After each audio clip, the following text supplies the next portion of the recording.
Ever get that feeling you might be using a word wrong, but you're too afraid to ask? Oh, yeah. Well, fear no more. Because today we're diving deep into 15 words that even fluent English speakers mess up. We've got a YouTube script here all about leveling up your vocabulary. And you might be surprised by some of these common mistakes. It is fascinating, though, how some of these errors stem from subtle distinctions that are easy to miss in casual conversation. Okay, let's unpack this. We'll start with some beginner traps. Words that seem straightforward, but can be surprisingly tricky. I'll be honest, the word literally is one I hear misused all the time. Yep. Just the other day, someone told me they were literally dying from how much they had to do that week. Yes. Literally seems to be a word that's been taken hostage by hyperbole. So remind us, what should literally mean? Why is it important to use it correctly? Literally means something actually happened, exactly as stated. Yeah. It emphasizes the reality of a situation, not an exaggeration. Right. While your friend might have felt overwhelmed, they weren't literally dying. Right. You see, using literally correctly makes sure your words carry their intended weight. It's about precision and clarity, especially in an age where misinformation can spread so easily. That's a really good point. The impact on communication is huge. Okay, another beginner word that trips people up is unique. I once saw a store advertising a sale on very unique items. Something about that just felt off. That's because unique means one of a kind. Right. Inherently special. It stands alone. Right. So adding modifiers like very or quite is redundant and actually weakens the impact of the word. So instead of saying something is very unique, how can we highlight that specialness in everyday conversation? Let the word unique speak for itself. Okay. You could say that painting is truly unique or her style is unique. You're emphasizing the inherent specialness without needing to qualify it further. That's so interesting. I can see how that subtle shift makes a big difference. Even these beginner words have hidden depths. You really have to think about their true meaning. Absolutely, and that's what makes language so fascinating. Now, prepare to have some assumptions challenged because some words have meanings completely different from what most people assume. Okay, I'm intrigued. Give me an example of one of these words. Let's start with irony. Okay. Many people confuse irony with simple coincidence or bad luck. For example, someone might say, "It's so ironic that I won the lottery and then got hit by a car." So winning the lottery and then getting hit by a car, that's just bad luck, not irony. Yeah. What makes a situation truly ironic? True irony involves a situation where the outcome is the opposite of what was expected, often with a humorous or sarcastic undertone. A classic example would be a fire station burning down. It's not just about unfortunate timing, it's about a surprising reversal of expectations. Wow, that makes so much sense. It's not just about something bad happening. It's about the unexpected nature of the situation. You see, understanding irony helps us analyze situations more deeply. It's not just about bad luck. It's about recognizing the unexpected and sometimes absurd nature of life. Speaking of unexpected twists, Yeah. let's talk about a word, often misused in situations with high stakes. Alibis. I feel like I hear people using alibi as a synonym for any kind of excuse. Yeah. Like, oh, I have a good alibi. Right. Yeah. That's a common mistake. People might say, "I didn't finish the project, but I have a good alibi." Wait, so if it's not just any excuse, what makes a real alibi? I'm genuinely confused. An alibi has a very specific legal meaning. Okay. It refers to proof that someone was somewhere else at the time a crime was committed, demonstrating their innocence. It's not just any excuse. It's evidence that clears someone of suspicion. So using alibi to explain why you didn't finish a project wouldn't really make sense. Exactly. Using alibi in casual conversation when you simply mean excuse can actually undermine your credibility. It shows a lack of precision in your language. Okay, this is making me rethink how I use these words. What other intermediate words are lurking out there, ready to trip us up? How about a word that's often confused with its near opposite? Disinterested. Many people use disinterested to mean uninterested or bored. For instance, someone might say, "I was completely disinterested in that meeting." Disinterested. If it doesn't mean bored or uninterested, then what does it actually mean? Disinterested actually describes someone who is impartial or unbiased, free from personal stake or interest in a situation. A good example would be a judge who must remain disinterested in the outcome of a case. Okay. They can't be swayed by personal opinions or biases. So if I wanted to say that I found the meeting boring, disinterested wouldn't be the right word to use. Precisely. In that case, uninterested or bored would be more accurate. Right. Disinterested implies neutrality and objectivity. It's about being impartial, not uncaring. I never realized how a single word could completely change the tone and meaning of a sentence. It's all about understanding those subtle but powerful nuances. Absolutely. And that's what we're here to explore. Are you ready to be bemused by the next word? Bemused. Okay, you've definitely got my attention. What's so tricky about this one? People often think bemused means amused or entertained. Okay.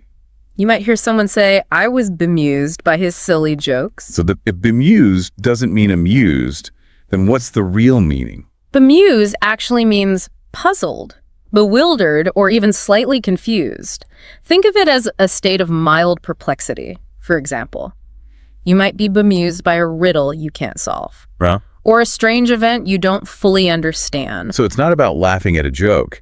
It's about that feeling of, wait, what just happened? Mm-hmm. That makes a lot of sense. Imagine someone watching a magic trick. Right. Their brow furrowed, a slight smile playing on their lips. Yeah. That's bemusement. It's not amusement, Yeah. but a fascinated perplexity. Okay, now I'm really starting to understand the difference. Uh-huh. Bemused is a much richer word than I realized. Mm-hmm. It's about that space between amusement and confusion. Exactly. And these subtle distinctions can make a big difference in how your message is received. Are you ready for our final intermediate word? Bring it on. I'm ready to tackle anything. All right. Let's explore a word that's often misused to describe something grand or impressive. Enormity. People often use enormity to emphasize the sheer size or scope of something. Uh-huh. You might hear someone say, I was overwhelmed by the enormity of the project. That's how I usually use it, Mhm. but I have a feeling it doesn't quite mean what I think it means. Yeah. What's the real meaning? While enormity can relate to size, its primary meaning leans towards something more serious and weighty. Okay. It often refers to extreme wickedness, outrageousness, or the sheer gravity of a situation, Right. particularly in a moral or ethical context. So it's less about physical size and more about the weight of the implications. Precisely. Mm. For instance, if you were discussing a horrific crime, you might speak of the enormity of the act to emphasize its moral depravity and the severity of its consequences. Wow, that puts the word in a whole new light. It's not just about something being big, it's about something being profoundly impactful, often in a negative sense. Exactly. It's a word that carries a lot of weight, both literally and figuratively. Okay, we've covered a lot of ground already. And I'm starting to feel the enormity and the true sense of the word, of all these linguistic nuances. What's next on our journey? Next, we'll be venturing into the realm of advanced words, where the nuances become even more intricate. Are you ready to level up your vocabulary even further? Absolutely. I'm eager to see what other linguistic gems await us in this deep dive Yeah. into words. Right. It'd be great.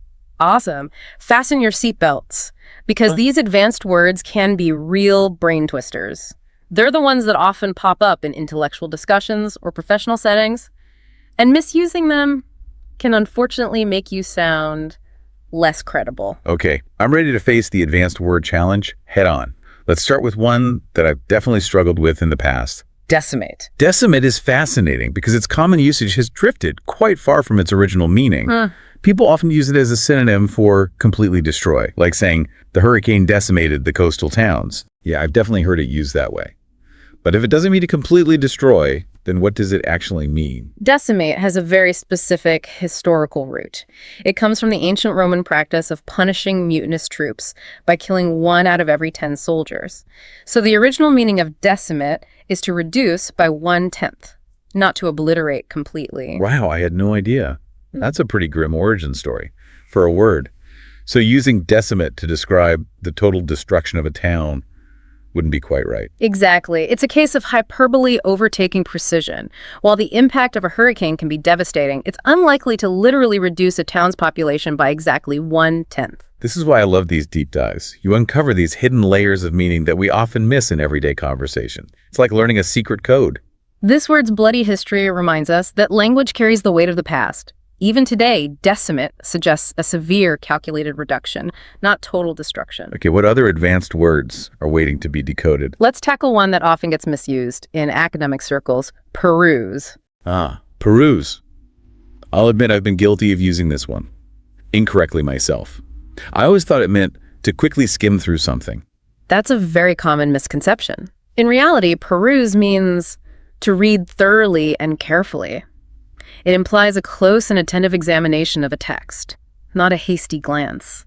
So if I said I perused the report before the meeting, it would mean I'd given it a very close read, not just skimmed the headings. Precisely. Using peruse correctly conveys a sense of diligence and attention to detail. It suggests you've really absorbed the information. This is another one of those aha moments. I'm realizing that using these advanced words correctly can signal a certain level of intellectual rigor. It shows you're not just skimming the surface. Exactly. It's about choosing words that accurately reflect the depth of your engagement with the topic. All right, bring on the next advanced word challenge. I'm feeling more and more confident with each one we tackle. Let's see if you can crack the code on this one. Nonplussed. Nonplussed. This one seems tricky. I've heard it used to describe someone who's calm and collected under pressure. Like, even though the presentation went wrong, she remained nonplussed. That's a clever guess, but it's actually the opposite. Nonplussed describes a state of being surprised and confused, often to the point of speechlessness. It's that feeling of being caught off guard and unsure how to react. Wow, so it's almost like being speechless with shock. Exactly. Nonplussed implies a momentary loss of composure, a sense of being bewildered. It's that deer in the headlights feeling. That makes so much more sense. I can see how misusing this word could lead to some awkward situations. Indeed, it highlights the importance of understanding the nuances of these advanced words. They can have a big impact on how our message is perceived. Okay, what other advanced word adventures await us? I'm ready to expand my vocabulary horizons. Let's explore a word that often gets used in a way that diminishes its true impact. Plethora. Plethora. I usually think of this word as meaning a lot of something in a positive way, like there was a plethora of fun activities to choose from at the festival. That's a common interpretation. But plethora carries a slightly different nuance. While it does mean an abundance of something, it often implies an excessive or overwhelming amount. Okay. It can sometimes even suggest a sense of burden or inconvenience. Interesting. So it's not just about having a lot of something, it's about having maybe too much of it, like it's overflowing. Precisely. Imagine a situation where you're bombarded with information or faced with an overwhelming number of choices. That sense of being inundated can be captured by the word plethora. So if I were to say, I have a plethora of emails to respond to, it would imply that I'm feeling a bit swamped by them, not necessarily excited about having a full inbox. Exactly. It's about that tipping point where abundance starts to feel like excess. It's about that too much of a good thing feeling. I'm starting to see how using plethora correctly can add a layer of sophistication to my descriptions. It's a much more nuanced way of expressing abundance than just saying a lot. It's about choosing words that convey not just the quantity, but also the impact of that quantity. This is making me realize how much I've taken these words for granted, what other advanced words are hiding in plain sight, waiting to be understood. Let's delve into one that's often misused in discussions about facts and information. Factoid. Factoid. This one seems pretty straightforward. I always thought it just meant a small or trivial fact. That's how it's commonly used, but its original meaning is a bit more nuanced, even controversial.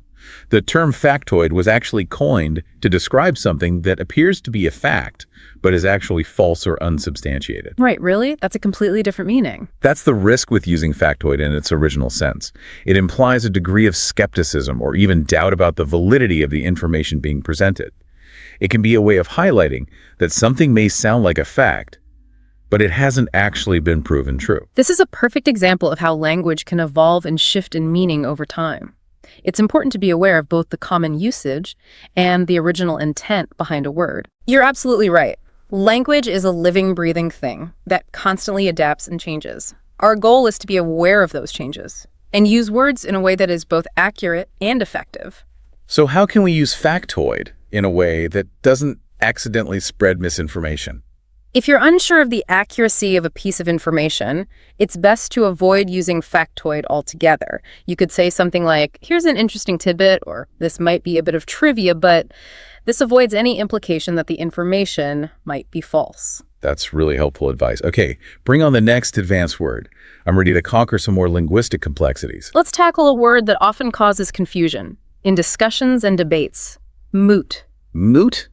I've always thought of this word as meaning irrelevant or pointless. Like that argument is moot because the decision has already been made. That's a common understanding, but it's not entirely accurate. While moot can relate to something that's no longer relevant, its original meaning is a bit more nuanced. It originally referred to a matter that is open for debate or discussion. So if a topic is moot, It's not necessarily pointless. It just means there's room for further discussion or consideration. Precisely. Imagine a legal case where the circumstances change, making the original point of contention no longer relevant to the outcome.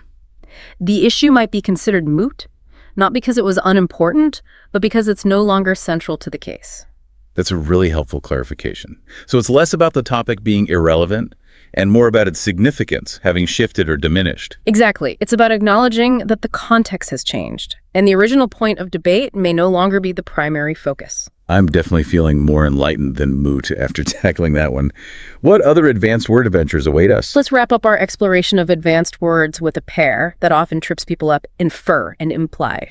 Infer and imply, the classic conundrum. I know these words are related to drawing conclusions, but I often mix them up. It's a common confusion. The key difference lies in who is doing the action. The speaker or writer implies something, meaning they suggest or hint at something without stating it directly. The listener or reader infers something, meaning they draw a conclusion based on what is implied. So if I were to say, it's getting late, I might be implying that it's time to go, even though I haven't explicitly said so. Exactly. And if you, as the listener, understood my implication, you would have correctly inferred my meaning. I see. So it's a two-way street.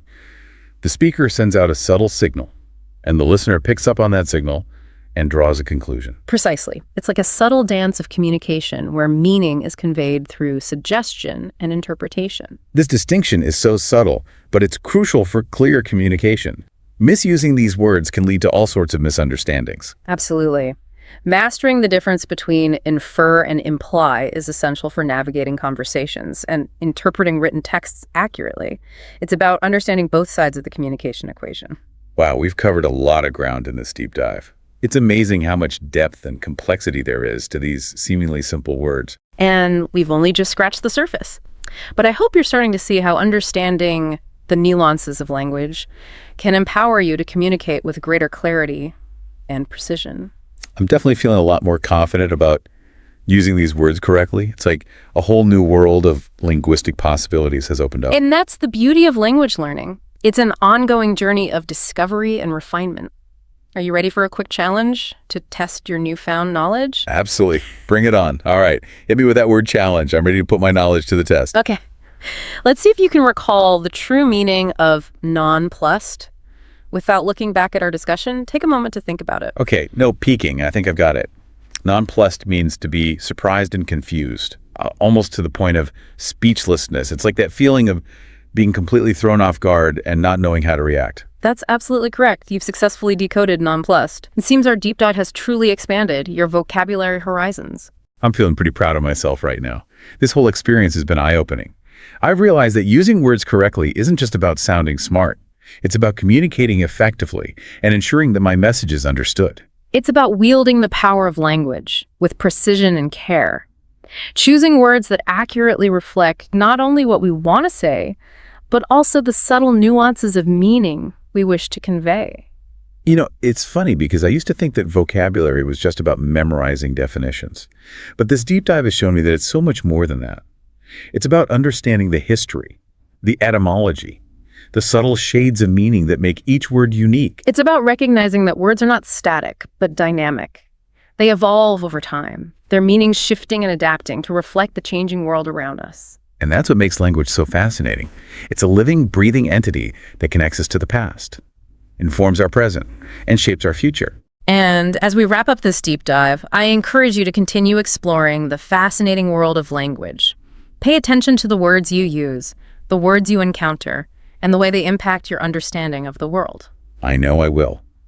This has been such a rewarding journey. I'm walking away with a newfound appreciation for the power of words and the importance of using them correctly. Remember, language is a gift, a tool that allows us to connect, create, and inspire. Let's use it wisely. Absolutely. Until next time. Happy wordsmithing. Okay, so let's be real for a sec. Small talk, right? It can be like the most awkward thing ever. Like when you're stuck in a situation and you know you should be chatting, but your mind just goes blank. Anyone else? Feel me on that. But get this. What if I told you that this deep dive could actually turn that dread into pure confidence? And we're going to do it using a source you'd never expect. A video script, get this, for people learning English. I know, right? Sounds a little out there. But seriously, this script is full of stuff that goes way deeper than just language. It's like a secret masterclass in how humans connect, hidden inside an English lesson. Okay, I gotta admit, when you first mentioned this source, I was kind of like, how can something for total beginners help someone who's already fluent? That's fair, totally. But the cool thing here is, by breaking small talk down into these simple steps, it actually shows you the psychology behind how we connect. Like, it's a cheat sheet for building rapport, even if you never needed help with English in the first place. So it's more about understanding the, deeper game, not just memorizing lines. Exactly. For example, the script makes a big deal about greetings and weather talk, stuff we might think is just filler. Yeah, I always thought that stuff was kind of pointless. Right. But they actually serve a super important purpose.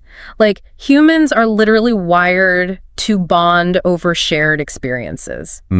Okay. Even something as simple as complaining about the heat or, whatever the weather's doing. Okay, yeah, I guess I can see that. It creates that instant common ground, that we're in this together feeling, which is huge for starting any kind of connection. Wow, that's actually so true. I never thought about it that way. And the script goes even further. Instead of those boring old greetings like, "Hi, how are you?" it gives you phrases that fit the specific situation so you get a better response. Oh, I like where this is going. Give me an example. So say you're at a party. Instead of that robotic, "Hi, how are you?" try something like, "What brings you here?"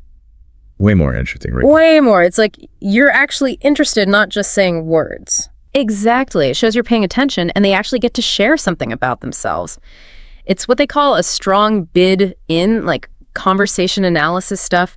Each thing we say is a bid to connect. Ooh, I'm digging this bidding concept. So we're all just out here trying to make the strongest bid to connect. Totally. And this script is giving us all the winning moves. Another one they have is, instead of just saying nice weather, you could say something like, "This weather's crazy, right?" It's like inviting the other person in on the joke. I like it. Yeah. So it's making small talk feel, I don't know, less robotic. But what really stood out to me was the role-playing part. Ah, yes. That's where the magic really happens. The people who made this script, they get it. Knowing the right words isn't enough. You got to actually practice using them. And role-playing is the best way to do that. But what if you don't have someone to practice with? Isn't that kind of, I don't know, weird to do alone? For sure. But you can totally do it in your head. It's called mental rehearsal. Basically, you just picture yourself in different situations. Hold on. So you're saying by just imagining myself rocking these small talk moments, I'm actually getting better at it in real life? You got it. Might sound a little strange, but neuroscientists have found that when you rehearse something mentally, your brain fires up the same way it does when you're actually doing the thing. No way. That's so cool. It's like training your brain for social situations, like a cheat code for confidence. I'm already feeling less terrified about networking events or, just parties in general. It's crazy, right? How powerful our brains are. Like, this script really shows you how to use that power to, level up your social skills. I like that, level up. So we've talked about greetings, weather talk, even practicing in your head. What else does this script have up its sleeve? Okay, so one thing that really impressed me was the questions. They go way beyond those typical boring questions like, "Where are you from?" or "What do you do?" The usual suspects. Yeah, those can be so snooze fest sometimes. Right. Instead, they give you all these questions that are actually interesting, designed to, spark real conversations. Okay, I'm all about those real conversations. Tell me more. Give me the good stuff. So instead of asking, "What do you do?" which can feel kind of like a job interview, they suggest asking, "What do you like to do for fun?" I mean, that's a classic for a reason, right? It gets people talking about what they're actually passionate about. Exactly. It's like you're inviting them to show you their real selves, not just their LinkedIn profile. And if you really want to go deeper, you could try something like, "What's the most interesting thing you've done lately?" Ooh, I like that one. It's like a sneak peek into their adventures. You might even discover you have some cool stuff in common. Totally. Plus, it shows you're actually curious about them, not just trying to fill the silence. And they even have specific questions for different situations. Like, if you're at a dinner party, you could ask, "Have you tried any good restaurants lately?" Perfect. Everyone loves talking about food. Instant conversation starter, right there. It's true. It's something we can all relate to, like enjoying a good meal. Okay, so we've covered greetings, weather talk, asking interesting questions, even mental rehearsal. But what about when you're ready to, make your escape? Does the script help with that too? Yeah, like how do you end a conversation without being rude? Don't worry, they got you covered. They have a bunch of different closing phrases depending on the situation. From a simple, "It was nice talking to you," to something more like, "Hey, we should grab coffee sometime." Oh, I love that they include those follow-up suggestions. Yeah. Sometimes you really do click with someone, and it's good to have a way to, keep things going. Exactly. It shows you're like confident and interested, which is always a good look. And even if they can't meet up, it still leaves a good impression. Like they'll remember you as someone who actually wanted to connect. Yeah, it's like planting a seed, right? You never know where those initial conversations might lead. What about those times when you just need a quick, casual exit, though, like you're running late or something? No problem. They have those too. They suggest things like "catch you later" or "have a great day." Those are perfect for keeping it light and friendly without feeling like you have to hang around forever. Okay, so whether you're aiming for a lifelong friendship or just a quick chat, it sounds like this script has given us a whole toolbox for navigating the social world. Yeah. It's like they took all the guesswork out of small talk and gave us a clear path to follow. It's pretty amazing. And what's so cool is that this script, even though it's for people learning English, it actually shows us some really deep things about human connections, like a reminder that we all want to feel understood, even in those little everyday conversations. So true. And I think that's what makes this deep dive so valuable. We're not just learning phrases, we're learning about what makes us human and how even a short conversation can make a difference, like create a ripple effect. It's like we're seeing the world through a whole new lens now, right? Yeah. And that brings us to the best part, putting it all into practice. We've talked about a lot today, the different phases of small talk, how to make a bid for connection, even practicing in your head. But now it's your turn, dear listener. Take these ideas and make them your own. Yes. This is where the real transformation happens. We've given you the tools. Now it's up to you to use them. And remember, you don't have to be perfect. The goal isn't to become some kind of small talk robot. Exactly. Be yourself, be genuine, and use these techniques to connect with people in a real way. So let's recap the top 3 things we've learned from this unexpected deep dive into, mastering small talk. First, small talk isn't just random. There's a structure you can follow to make those conversations flow. Second, the words you use actually matter. This script has given us tons of phrases that are interesting, thoughtful, and perfect for different situations. And third, practice, practice, practice.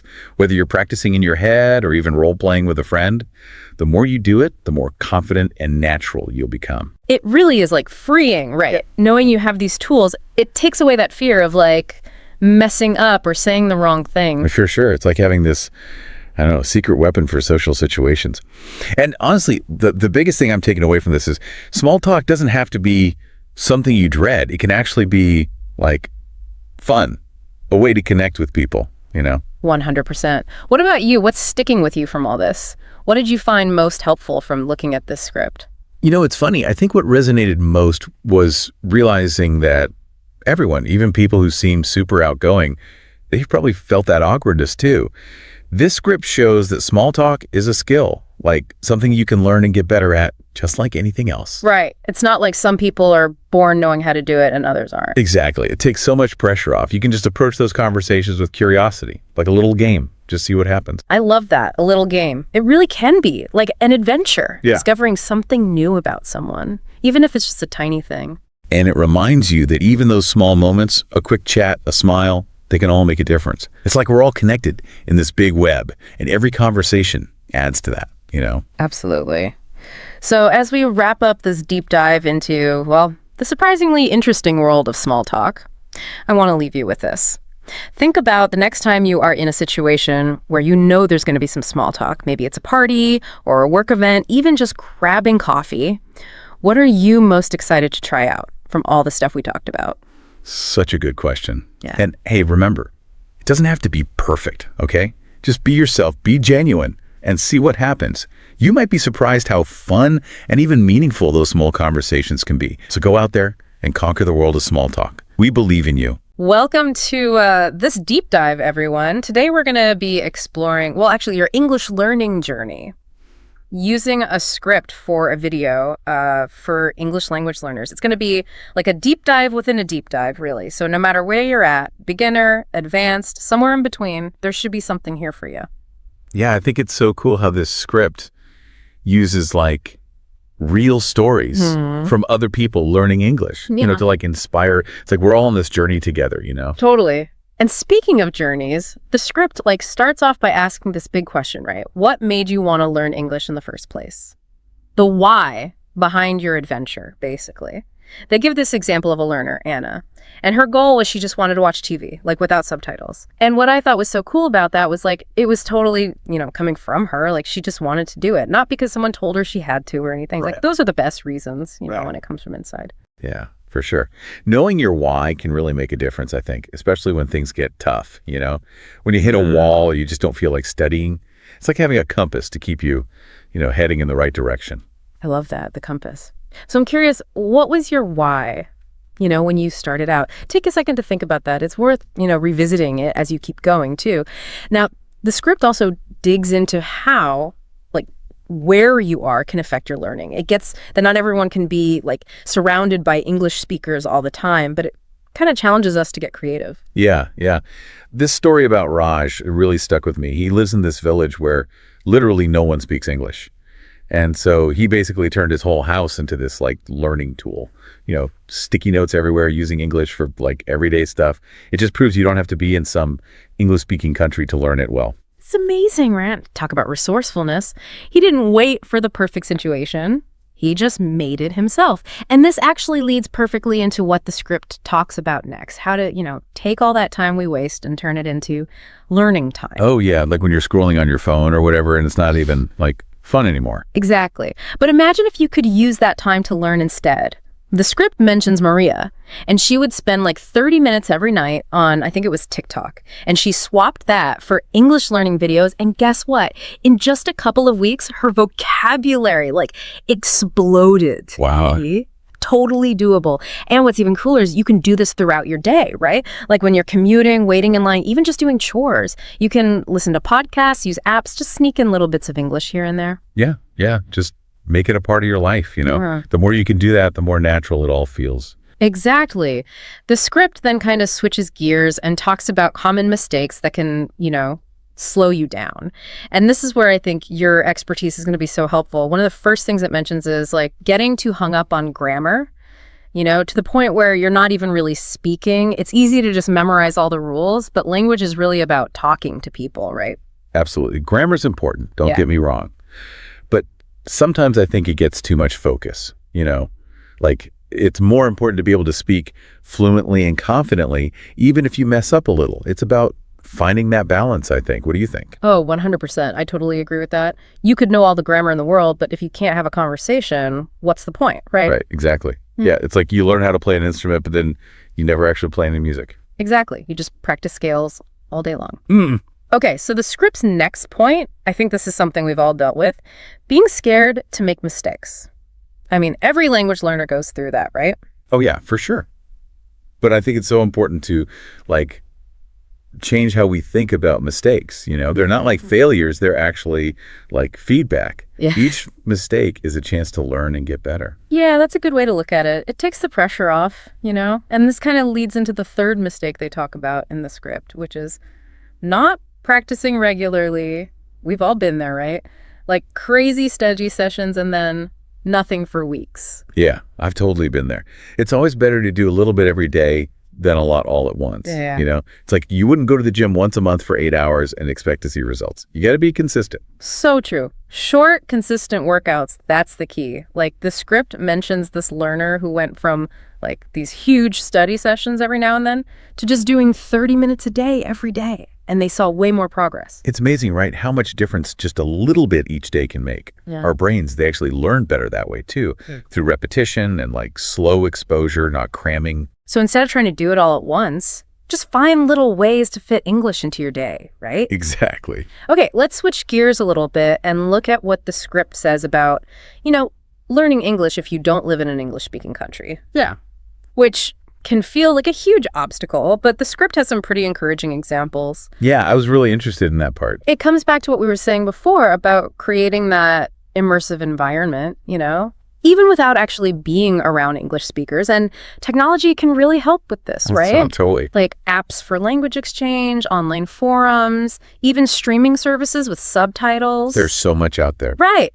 In the script, they talk about Marco from Spain, and he basically made his own little English world at home, reading news in English, watching English YouTubers, even talking to friends online from other countries. Wow, that's awesome. It's like bringing the English-speaking world to you. You don't even have to get on a plane. Exactly, which leads perfectly into the scripts like Final Challenge, focus on output. Yeah. It's not enough to just understand English. You got to use it, by speaking or writing. Yeah, that's where the real learning happens, I think. Getting out there and actually using the language. I know it can be scary at first, but the more you do it, the easier it gets. The script suggests a few things you can try, like recording yourself speaking and then listening back to see what you can improve. Well, that's a good one. Or joining a speaking group, or even just writing like a short paragraph in English every day. I like that. Just little things to get you practicing, The key is to find what works for you and then make it a habit. It doesn't have to be a big thing. Even 5 minutes a day can make a difference in the long run. And as we start wrapping up this deep dive here, I think one of the most important things to remember is learning English, it's a journey, right? And every little thing you do, it brings you closer to your goals. That's a great way to put it. It's not about being perfect. It's about making progress. I mean, we've talked about so much, right? Like from that whole why thing to making your own little English world. But what really sticks out to me is how much the script is all about, like, doing stuff. Oh, yeah, totally. You can't just sit there and hope you'll learn English. Right. You got to get out there and use it. And remember how we talked about making mistakes? The script wants us to think about those differently, too. Yeah, they're not like the end of the world. They're actually how you get better. Like little stepping stones. I love that. So as we wrap up this whole deep dive into learning English, I have one question for you. And it kind of goes back to that output thing we were talking about. What's one small step you're going to take this week to actually use your English? Ooh, that's a good one. Could be anything, really. Record yourself talking for a minute, write an email in English, even just chat with someone online. It doesn't have to be this big, huge thing. Exactly. Just something small but consistent. Like we were saying before, 5 minutes a day, it all adds up. We've explored a ton of tips today and heard some pretty inspiring stories. I bet there are a few that really resonated with you. Oh, yeah, for sure. So think about those and how you can use them in your own learning. And remember, learning English, it should be fun, not a chore. Totally. It's an adventure. Embrace those challenges, celebrate how far you've come and never stop exploring. Happy learning, everyone. Okay, so ready to dive into something kind of interesting. Always. All right, so this masterclass script we found claims it can get you to advanced English fluency. Oh, wow. In just 1 hour. Okay. Pretty bold claim, right? Yeah, an hour to fluency. Yeah, so we're going to break it down, see if it lives up to the hype. That's good. Maybe you're someone who's prepping for a presentation or just brushing up on your English skills. Or maybe you're just curious about language learning hacks. Whatever your reason, we're going to dig into this script, see what it offers. Unearth those nuggets. Exactly. Unearth the nuggets, see what it really has to offer. Yeah. And what I thought was interesting is right away, it kind of skips the usual grammar drills and vocab lists. Right. It jumps right into the practical stuff, how to sound more confident, how to adapt to different situations, really just connect with your language. I like that. That's a good approach. Yeah, I thought so too. It's very practical. Yeah, and one of the first things it encourages you to do is use contractions naturally. Okay. Like saying, I've done it differently instead of, I would have done it differently. Yeah. Simple, but it makes your speech flow better, I think. Absolutely, yeah, it does. And that leads right into this idea of connected speech. Right. The script points out how native speakers often link words together. Right. So, for example, what do you want to do becomes what I want to do. Yeah, exactly. It might feel a little awkward at first, Yeah. but it's a key to sounding more natural. Yeah, I agree. So I can see how that would take some getting used to, especially if you've been trained to pronounce each word carefully. Absolutely. But I can also see how it would make you sound more like a native speaker. For sure. Now, the script also doesn't shy away from some challenging vocabulary either. Oh, okay. So there are words like ephemeral, resilient, ambivalent, even ostentatious and serendipitous. Wow. Do you think they chose those words for a specific reason or just trying to impress people? Well, I think it's a mix of both. Okay. Because, expanding your vocabulary is important. Right.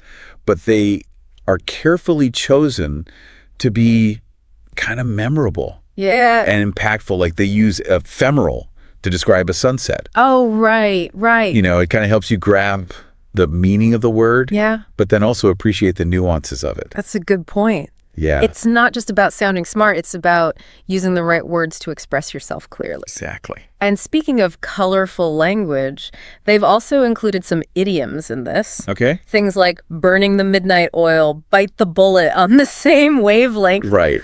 Are those common idioms that someone might encounter in everyday conversation? Yes, definitely. Okay, Idioms can be tricky because their meaning isn't always clear, right. but they add so much personality Yeah. and cultural flavor to your English. Like on the same wavelength is a good way to describe clicking with someone. Right, when you're just like, we get each other. Yeah, exactly. I like that one too. You could easily use that in conversation, whether you're networking or just hanging out with friends. Yeah. Okay, let's move on to something the script emphasizes quite a bit, pronunciation.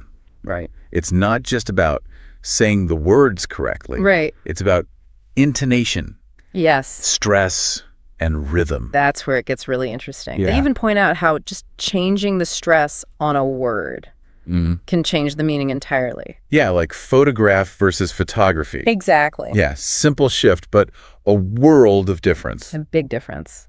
It's amazing how much nuance there is to pronunciation. For sure. And the script actually encourages you to play around with it. Oh. They suggest you practice different sentences with rising and falling tones Oh, interesting. to see how it changes the meaning Yeah. of what you're saying. I like that. So pronunciation is definitely a key element of sounding more fluent. It is, for sure. But the script doesn't just give you these tips and leave you to figure it out on your own. Right. They actually try to tie it all together in a real-world scenario, Okay. a networking event. Interesting. Okay. And it's not just a generic script about exchanging business cards or whatever. Right. They've woven in those elements of fluency that we've been talking about.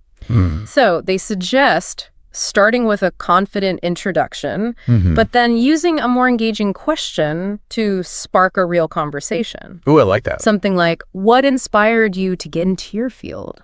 That's a good question. Yeah, what do you think? Yeah, it's open-ended, shows genuine interest, Right. and it avoids those typical small talk cliches. Exactly. So- I like that question too. And they encourage you to build on that initial connection. Instead of just nodding and saying, that's interesting, Right. they suggest transitioning smoothly with a comment or a question that shows you're actively listening. Yeah. Something like, that's fascinating. Have you considered expanding into other markets? Oh, nice. What do you think? Yeah, I like that. It shows you're engaged, you're thoughtful. Yeah. So this networking scenario is where they try to bring all the pieces together. Okay. It's where you can put those fluency techniques into practice. Right. But the big question remains, What's it? can you really achieve all of this in just 1 hour? That's the million-dollar question, isn't it? Yeah. I'm a little skeptical about achieving complete fluency in such a short time, Okay. but the script does a good job of highlighting the most important areas to focus on. I think it gives you a taste of what's possible, and that's a valuable starting point. So maybe it's more about giving you a framework, a set of tools and techniques that can help you continue to develop your fluency. It's like a jumpstart, not a complete overhaul. Yeah. What do you think? Yeah, I think it succeeds in that. Okay. The script is packed with practical tips and exercises. Yeah. And even if it takes you more than an hour to master everything, Right. you can start implementing some of these strategies right away. So it's not about instant fluency, Right. but about gaining valuable insights and building a solid foundation. Exactly. And speaking of building a foundation, I'm curious what the script says about practice and immersion. Yeah. After all, even the best techniques won't get you very far without consistent effort. You're absolutely right. Right. Fluency is a journey, not a destination. You've got to immerse yourself in the language as much as possible. Right. Speak fearlessly. Okay. Constantly reflect and refine your skills. So it's not just about completing the masterclass. It's about integrating these techniques into your daily life, Exactly. making English a part of your routine. That's the key. Okay, so we've covered a lot of ground in this first part of our deep dive. We have But there's much more to unpack. lots more. So stay tuned for part 2, where we'll explore even more tips and strategies for achieving advanced English fluency. Looking forward to it. Welcome back. So last time, we were talking about how this script emphasizes practical skills over rote memorization. Right. We touched on connected speech, vocabulary building, even using idioms effectively. Yeah. But we left off on a bit of a cliffhanger. Oh yeah, pronunciation. Yeah, that whole pronunciation piece. The script suddenly turned into a vocal coach. Right. Yeah, urging you to pay attention to things like intonation, stress, and rhythm. Exactly. So I'm ready to dive deeper into those pronunciation secrets. Where do we start? Well, we already touched on how word stress can completely change a word's meaning. Right, like with photograph versus photography. Exactly. Yeah. But the script takes it a step further. It highlights sentence stress as well. Oh, okay. It shows you how emphasizing different words within a sentence can dramatically alter its meaning. Okay, do you have an example? Of course. So they use the phrase, I didn't say H.E. stole the money. Okay.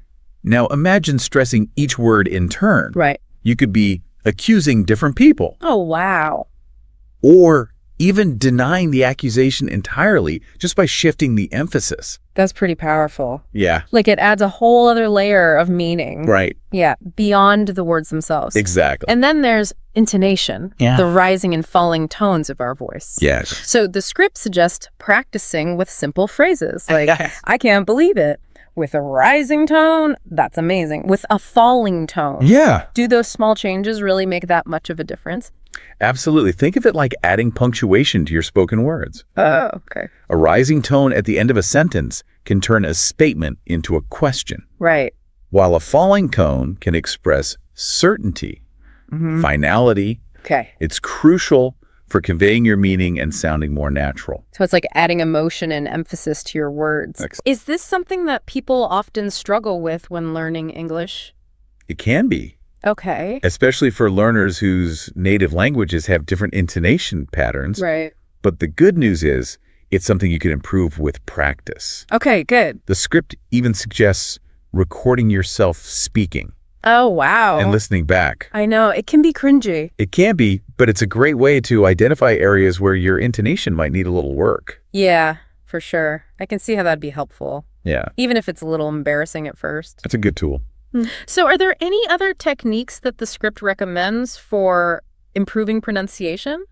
Well, they suggest some interesting exercises, Okay. like repeating phrases while exaggerating the intonation and stress patterns. So just really going over the top with it. Yeah, it might feel silly, but it helps to really internalize the rhythm and flow of the language. I'm all for silly if it works. Me too. Like a workout for your voice. Exactly. Totally. Another technique is called shadowing, where you listen to a native speaker and try to mimic their pronunciation and intonation. Oh, interesting. You can use podcasts, audiobooks, even movie scenes. Oh, that's a good idea. Yeah, Like having a personal pronunciation coach right in your ear. exactly. Plus, it's a fun way to immerse yourself in the language. And speaking of immersion, the script emphasizes that a lot. Right. It encourages you to surround yourself with English as much as possible. Yes, watch movies, listen to music, read books, chat with native speakers if you can. Yeah.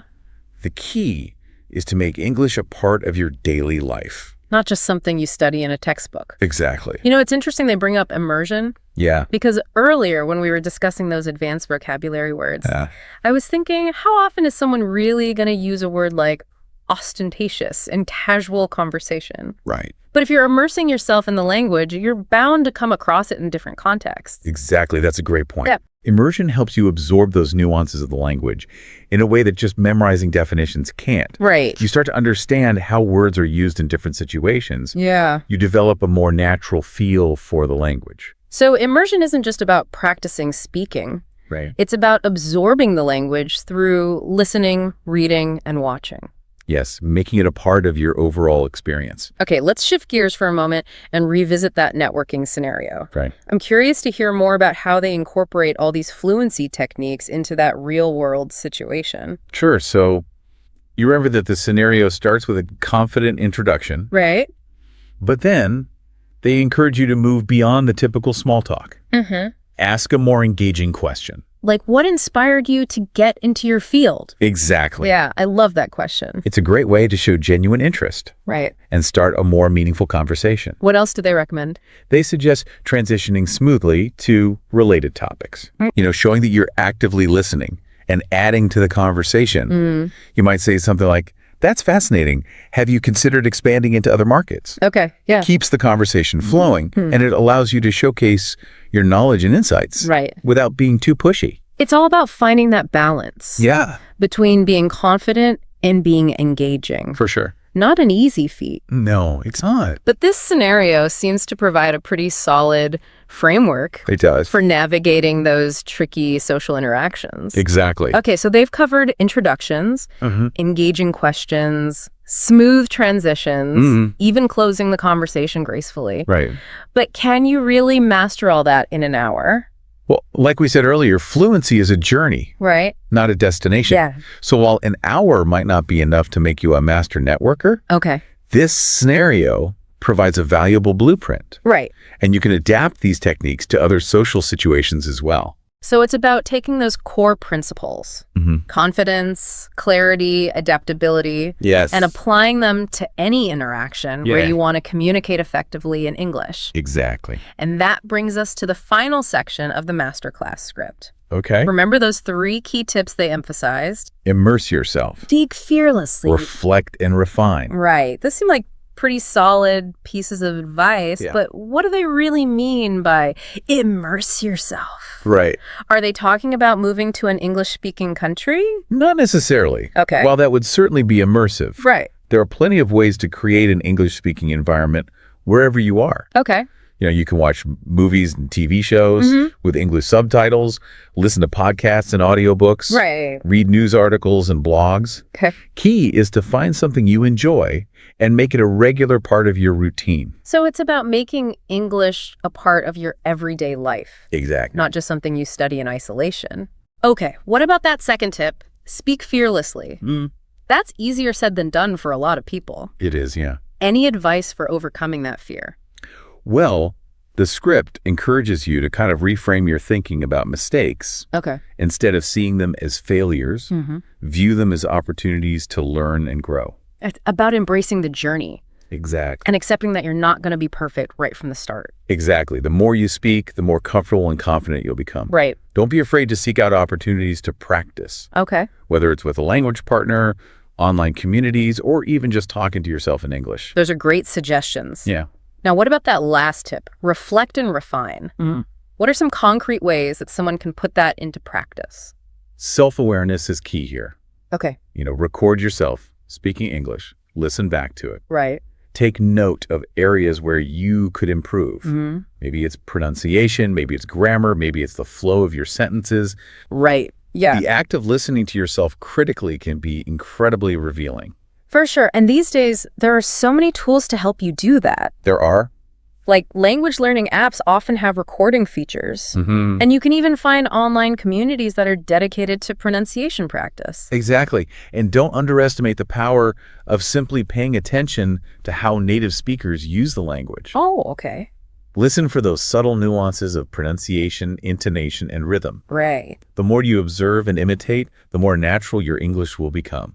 So it's about being a conscious learner, Yes, actively seeking out feedback, and working on those areas where you want to improve. exactly. Okay, we've covered a lot of ground in this second part of our deep dive. We have. We explored pronunciation techniques, the importance of immersion.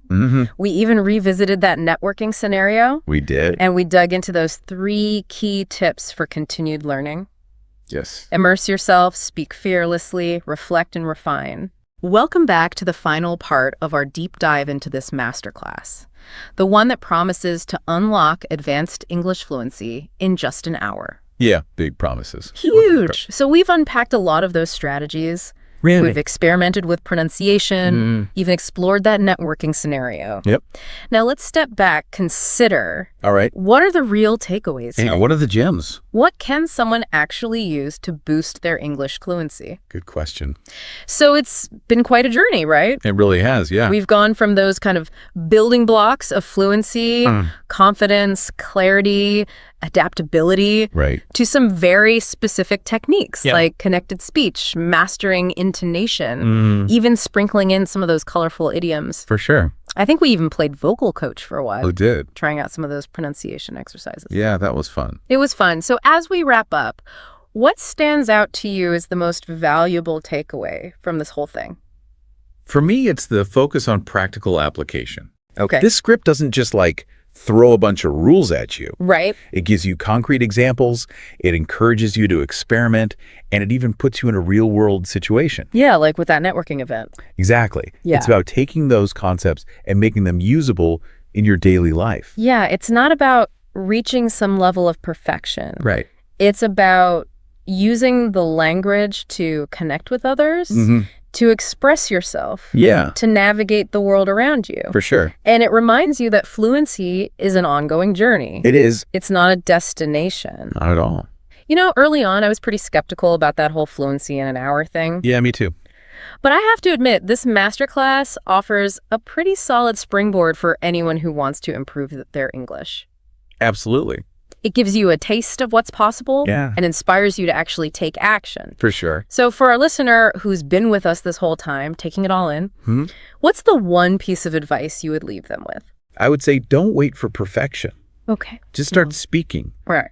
Embrace every opportunity to practice. Yeah. Even if it feels a bit awkward at first, every mistake is a learning opportunity. That's true. Each interaction brings you closer to fluency. I love that. It's about taking those small steps, Yeah. being consistent, and celebrating those wins along the way. Exactly. And remember, you're not alone on this journey. Not at all. There are tons of resources out there, language learning apps, online communities, podcasts like ours, For sure. all there to support you. Absolutely. So find what works best for you. Stay curious. Yeah. Never stop exploring the language I like that. and have fun with it. Yes. Learning a language shouldn't feel like a chore. No, it should be enjoyable. It should be enriching. Absolutely. So embrace the challenges, celebrate your successes, and never stop trying to be the most confident and fluent version of yourself. That's a perfect note to end on. So thanks for joining us for this deep dive into English fluency. It's been fun. We hope you've gained some valuable insights. Yeah. And feel inspired to continue your own journey.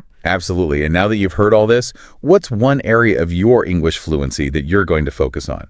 Until next time, keep practicing, keep learning, and keep those language fires burning. See you next time. All right, so are you ready to dive in? Today, we're going to help you sound like, well, a natural English speaker. Like you were born speaking it, right? Exactly. And we're going to do that with a script. Oh, a script. For what? It's for a video for English language learners. Cool. What's the topic? Phrasal verbs. Ah, phrasal verbs. Those can be tricky. Yeah, they can be, but this script, it breaks them down by learner level. Yeah, that's helpful. So we can... Yeah, so we'll sort of jump around, find the most interesting parts no matter what your level is. Yeah, let's uncover the secrets of sounding natural and fluent. Exactly. So I was looking at the beginner section, and it's funny how many... Beginner section. Okay. Yeah, so, basic phrasal verbs. And some of them are so common we don't even think about them. Like what? Like get up. I mean, we all do it every morning. It's true, we do. Or go to sleep. These are things we do every day. Right. And even something like sit down. It's not just about taking a seat. It's like an invitation. Yeah, it sets the scene. Like sit down, dinner's ready. Or please, sit down, make yourself comfortable. Exactly. It adds a whole other layer of meaning. And it's so natural. And, another one that I thought was interesting is turn on and turn off. Oh, yeah, we use those all the time. Like turn on the lights, turn off the oven. It's like we're constantly interacting with our world through these verbs. And they often come in pairs, right? Ooh. With opposite meanings. Learn one. You got the other one too? Yeah. And another pair, put on and take off. Oh, yeah. Clothes, shoes, you name it. Exactly. You put on your clothes in the morning, take them off at night. And again, it's so natural, so effortless. It is. It's like a hidden code. A code to unlock fluency. I love that. Okay, what about pick up? That one's interesting because it can have multiple meanings. Yeah, you can pick up a book, pick up your friend from the airport. Right. The context is key. It tells you what it means. It's like a puzzle, but a fun one. It is. Okay, another fun one. Look for. Everyone's always looking for something. Right. Your keys, your phone, that missing sock. Have you seen my keys? I've been looking for them everywhere. Exactly. And it's not just about physical objects. You can look for a solution to a problem, look for information. You're right. It's about a search, a quest. And we're always on a quest for something, aren't we? That's a great point. Okay, so we've talked about some pretty basic phrasal verbs. Yeah, just the tip of the iceberg. But now I want to get into some that add a bit more color. Yeah, let's spice things up a bit. Let's express some feelings, some opinions. Let's dive deeper. I'm ready. Are you? Let's go! It's amazing, right, how phrasal verbs can be so simple, but also so expressive. Yeah, it's like they add this whole other level of meaning. Exactly. Like give up, for example. Oh yeah, give up. We've all been there. Right. That feeling of, I can't do this anymore. Like when I tried to make that, that 3-tiered cake for my friend's birthday, I almost gave up. Oh no. What happened? The first layer, it just collapsed. Oh, that's frustrating. It was. I wanted to throw in the towel, but he didn't. Well, good for you, perseverance.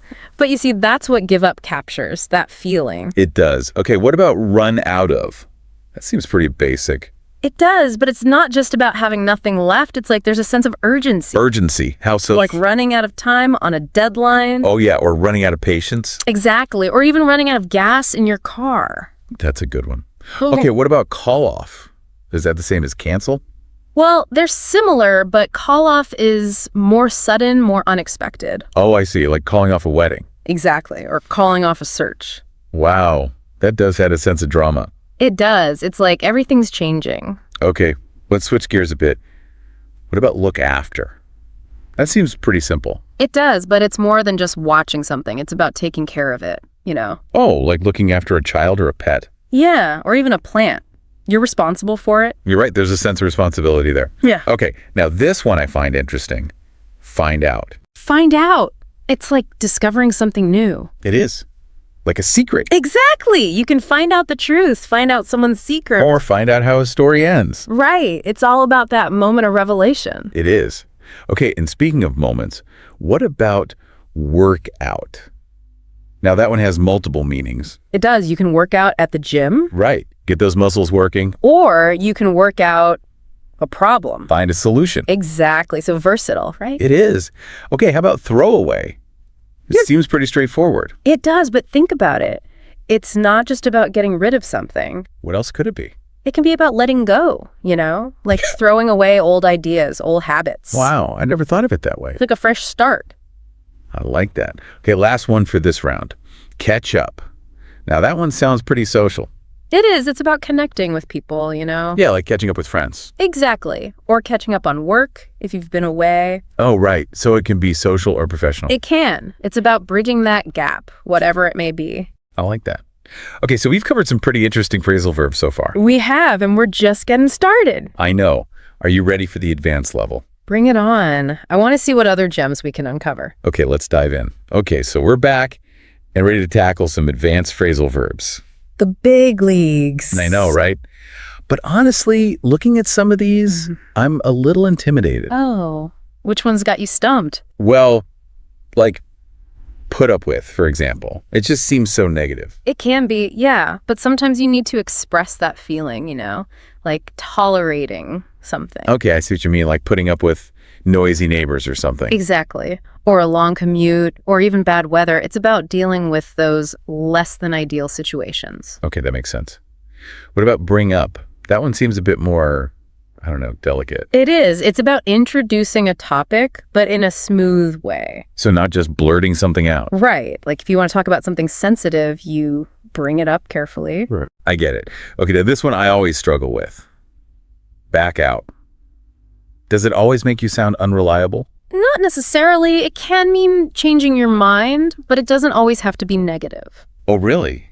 How so? Well, imagine you agreed to go to a party, but then you get sick. You have to back out. Oh, right. So it's not like you're breaking a promise. It's just a change of plans. Exactly. It's all about the context. Context is key. Yeah. Okay, what about step up? That one sounds more positive. It is. It's about taking action, taking responsibility. Like stepping up to a challenge. Exactly. Or stepping up to help someone. Oh, I like that. Okay, take over. Now that one sounds a bit intense. It can be. It's about taking control of something. I'm just taking over a company. Yeah, or even something smaller, like taking over the cooking when your friend's tired. Right. It's about being in charge. Okay, last one. Break down. That one seems like it has a million meanings. It does. A car can break down. A plan can break down. Even a person can break down. Wow. So many possibilities. It's amazing how one phrasal verb can be so versatile. It is, and that's the beauty of phrasal verbs. They add so much color and nuance to the language. I totally agree. Well, I think we've broken down quite a few phrasal verbs today. We have, and hopefully our listeners feel more confident using them. Exactly. Remember, it's all about practice and having fun with the language. Don't be afraid to make mistakes. That's how you learn. That's right. So, to all our listeners out there, keep exploring the world of phrasal verbs.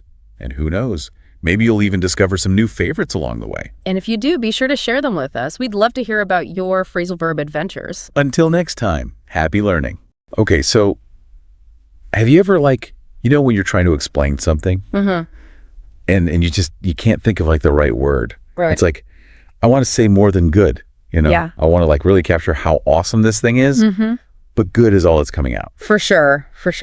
So I think that happens to all of us, right? Totally. I think that's something we can all relate to. So today we're going to look at how to really level up our vocabulary. Okay. And we're going to be using this lesson that was designed to help people learning English. Cool. But this is for anyone who wants to sound more interesting or who wants to write in a more compelling way. Yeah. So I think we can all benefit from this. Definitely. I mean, who wouldn't want to expand their vocabulary and express themselves more effectively, right? Exactly. So it's not about becoming a walking thesaurus or anything like that. No, not at all. It's more about finding those perfect words to really elevate our communication. Exactly. It's about moving beyond just those basic labels and really getting to the heart of what makes something special or interesting or, even controversial. Right. And what are some of the mistakes you see people making when they're trying to use more advanced vocabulary? Well, I think a common one is reaching for the most complex word they can find, thinking it'll make them sound smarter. Oh, yeah. But that often backfires. Uh-huh. The real skill is in choosing words that fit the context and convey the specific nuance you're going for. That makes total sense. Yeah. So this source we're looking at, they talk about the word good. Okay. And how you could say remarkable or exceptional or outstanding. Right. But you wouldn't want to say oh, my lunch with my friend was outstanding. Exactly. Outstanding implies something that really stands out from the crowd. Yeah. While remarkable might be a better fit for something that's, simply worth noting. Okay, so it's about choosing the right word for the situation. Precisely. It's like having a toolbox full of different tools and knowing which one to use for each specific task. Yeah, so it's more than just grabbing the biggest word. Exactly. It's about being thoughtful about it. Exactly. Thoughtfulness and precision. Yep. Those are key. So this lesson also has some exercises to help us internalize these new words. Yes, it does. It offers several practical ways to really practice and integrate these words into your everyday language. What are some of those? Well, there's the classic fill in the blanks. Okay. Where you replace basic words with more interesting alternatives. Gotcha. So instead of saying he had a good idea, you could say he had a brilliant idea. Okay. And that just makes it exactly more vivid. Yes, exactly. Brilliant conveys a sense of ingenuity and originality that good just doesn't capture. Right. So you're not just finding a longer word. Right. You're actually finding a more fitting word. Exactly. And that's really cool. Yeah. And it also has you rewrite sentences to use those new words. Yes, that's another great exercise. It challenges you to think about how these words function in different contexts. And I thought it was really cool they included this short story that was written first with basic words. Right. And then with more advanced vocabulary. Yeah. And it's really interesting to see the difference. It really highlights the impact of word choice, doesn't it? Yeah, it does. So this first sentence says, "The old house stood on a hill overlooking the town. It was a beautiful day and the sun was shining brightly." Okay. But then when they jazz it up with better words, they say, "The ancient manor perched atop the hill, casting a watchful gaze over the bustling town below. The day shimmered with an ethereal beauty, the sun's rays painting the landscape in hues of gold." Wow, that's quite a transformation. It is, right. The second version is so much more evocative and immersive. Yeah, and I just love how they did that. It's amazing what a few well-chosen words can do. Yeah, ancient manor is so much better than old house. Absolutely. It conjures up images of history and grandeur. Yeah, and you can just picture it. Exactly. You can practically feel the weight of the centuries in that phrase. Yeah, and then it says, "The day shimmered with an ethereal beauty," instead of just beautiful day. Yes. It's like the words themselves are painting a picture. Right. And that's what I'm always trying to do. Of course. But I'm like, how do I do that? Right. So this is really cool. It's a great example of how vocabulary can elevate your writing. So this is cool for writing, but like, what about just like talking or like sending an email or something? That's where context comes in. Okay. You know, you wouldn't use the same language in a professional email as you would in a casual conversation with friends. So we don't want to like sound like Shakespeare all the time. Exactly. Yeah. It's about being aware of your audience and the situation. So we've seen that choosing the right word can make a big impact. Mm-hmm.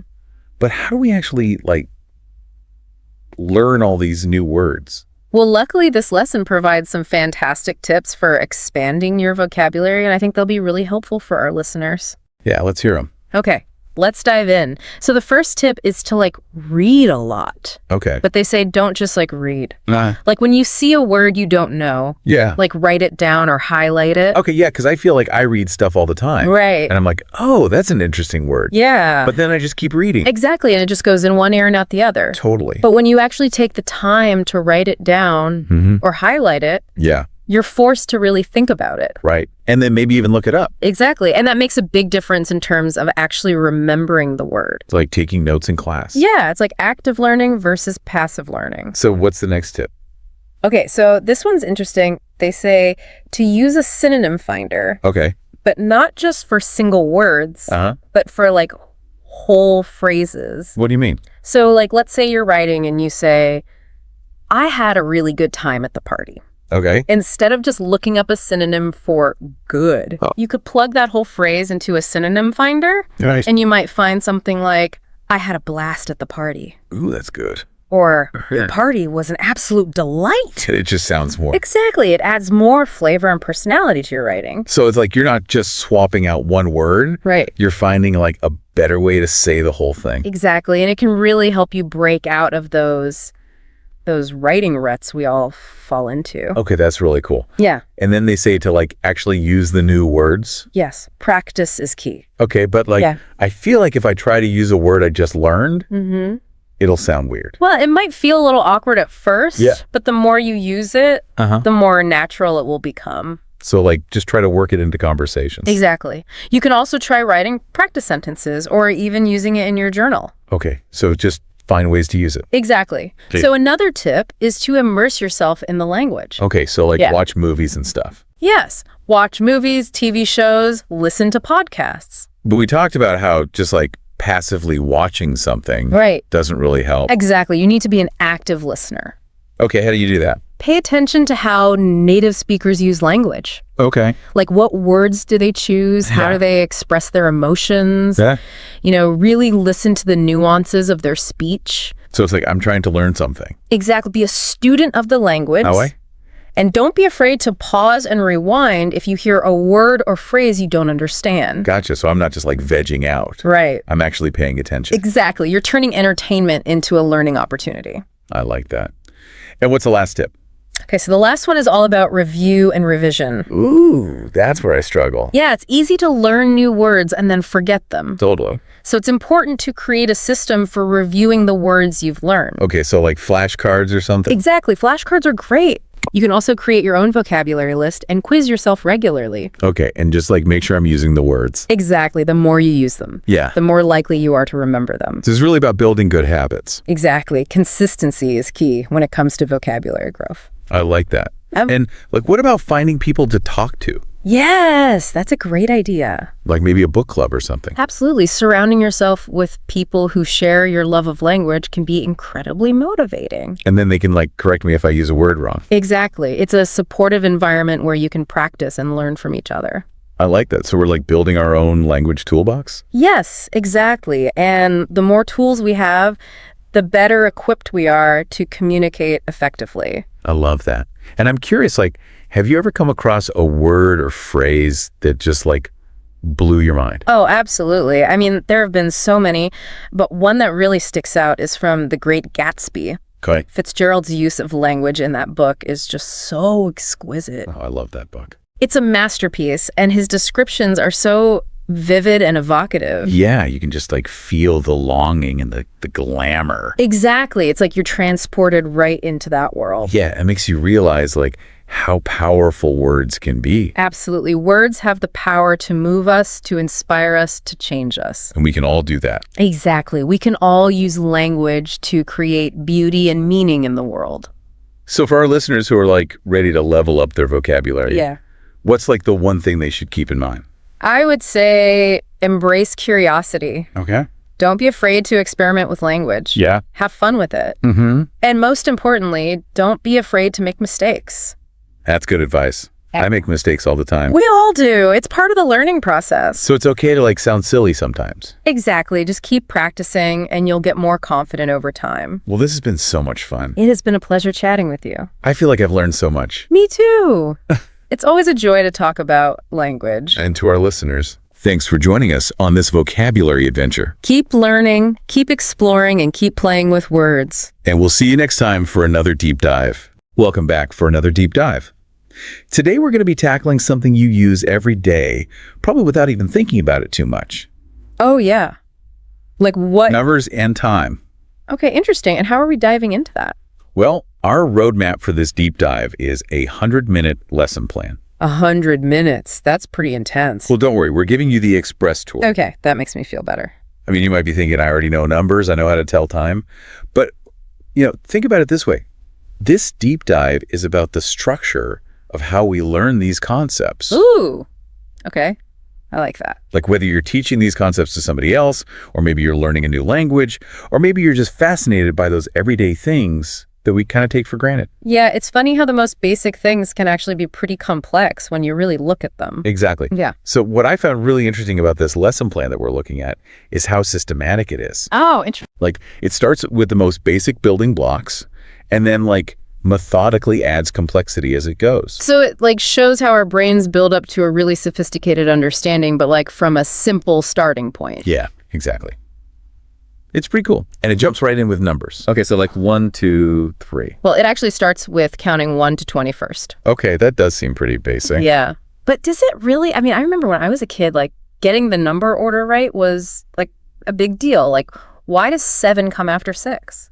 It's funny because when you think about it, that decimal system that we use every day, it really relies on understanding those first 10 digits, right? And then you build from there. And even across languages, a lot of languages have similar structures for those early numbers. Oh, that's interesting. So it's kind of a common starting point for communication no matter where you are in the world. So it's sort of like a universal language in a way. In a way, yeah. Like a Rosetta Stone for numbers. I like that. But then English gets tricky, right? Like 13 versus 30. Ugh. Don't even get me started. I still mix those up sometimes. I know. It's like, why does English have to be so complicated sometimes? Well, and the lesson plan actually like highlights those pronunciation pitfalls early on. Ooh, that's sorry. Like right from the beginning. It's like, okay, watch out for these. So after you get 1 to 20 down, then it moves on to like, how do you build bigger numbers? Like all the way up to 99. And that's where understanding place value becomes like really, really important. For Place value. Right? Yeah, like 21, 32, 45. It's all about seeing the pattern, how the 10s and the 1s like work together. Oh, okay. So it's like you're cracking a code. Exactly. It's like a number code. So we've cracked the code up to 99. We're on a roll. But what about those giant numbers? Like, does it cover those too? It does. So this lesson plan goes all the way up to 10,000. Whoa. Yeah.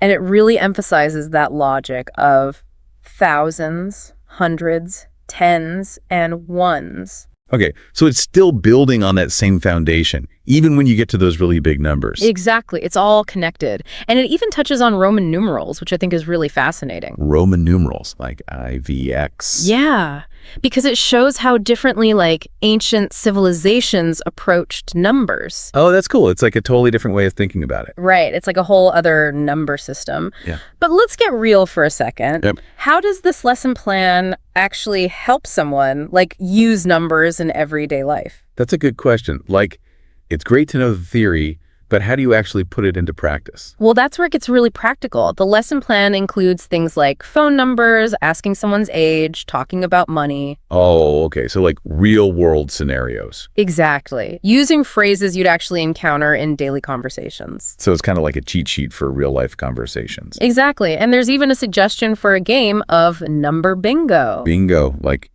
with numbers instead of letters. Yeah. I mean, I love bingo, but do you think it actually helps with numbers? Or is it just like A fun activity. Oh, I think games are fantastic for learning, especially for kids. Oh, yeah. Bingo can really help reinforce number recognition, the order of numbers. And it's fun, so that's a bonus. Exactly. Plus, a little friendly competition never hurt anyone. Okay, so we've conquered the world of numbers. At least up to 10,000. But what about time? How does this lesson plan tackle that? Time is next, and the lesson plan starts by addressing the two main ways we see time: analog and digital clocks. Yeah, those are like the two biggies. Right, and making sure you're comfortable with both is really key because you encounter both in the real world. It's funny, I'm so used to digital clocks now that I almost forget how to read an analog clock sometimes. I know, right? It's like a lost art. But the lesson plan uses those like classic phrases for telling time, like o'clock, quarter past, quarter to. But are those really universal? Like, do people in other countries say it the same way? That's a great question, and it actually brings up the cultural aspect of time telling. Interesting. Like, those phrases are pretty common in a lot of English-speaking regions, but other cultures might have totally different ways of expressing those fractions of an hour. So even something as basic as quarter past isn't so straightforward. Yeah, exactly. It really depends on where you are in the world and what language you're speaking. Wow, I never thought about that before. So this lesson plan is making me realize there's a lot more to numbers and time than I initially thought. It's like peeling back the layers of an onion.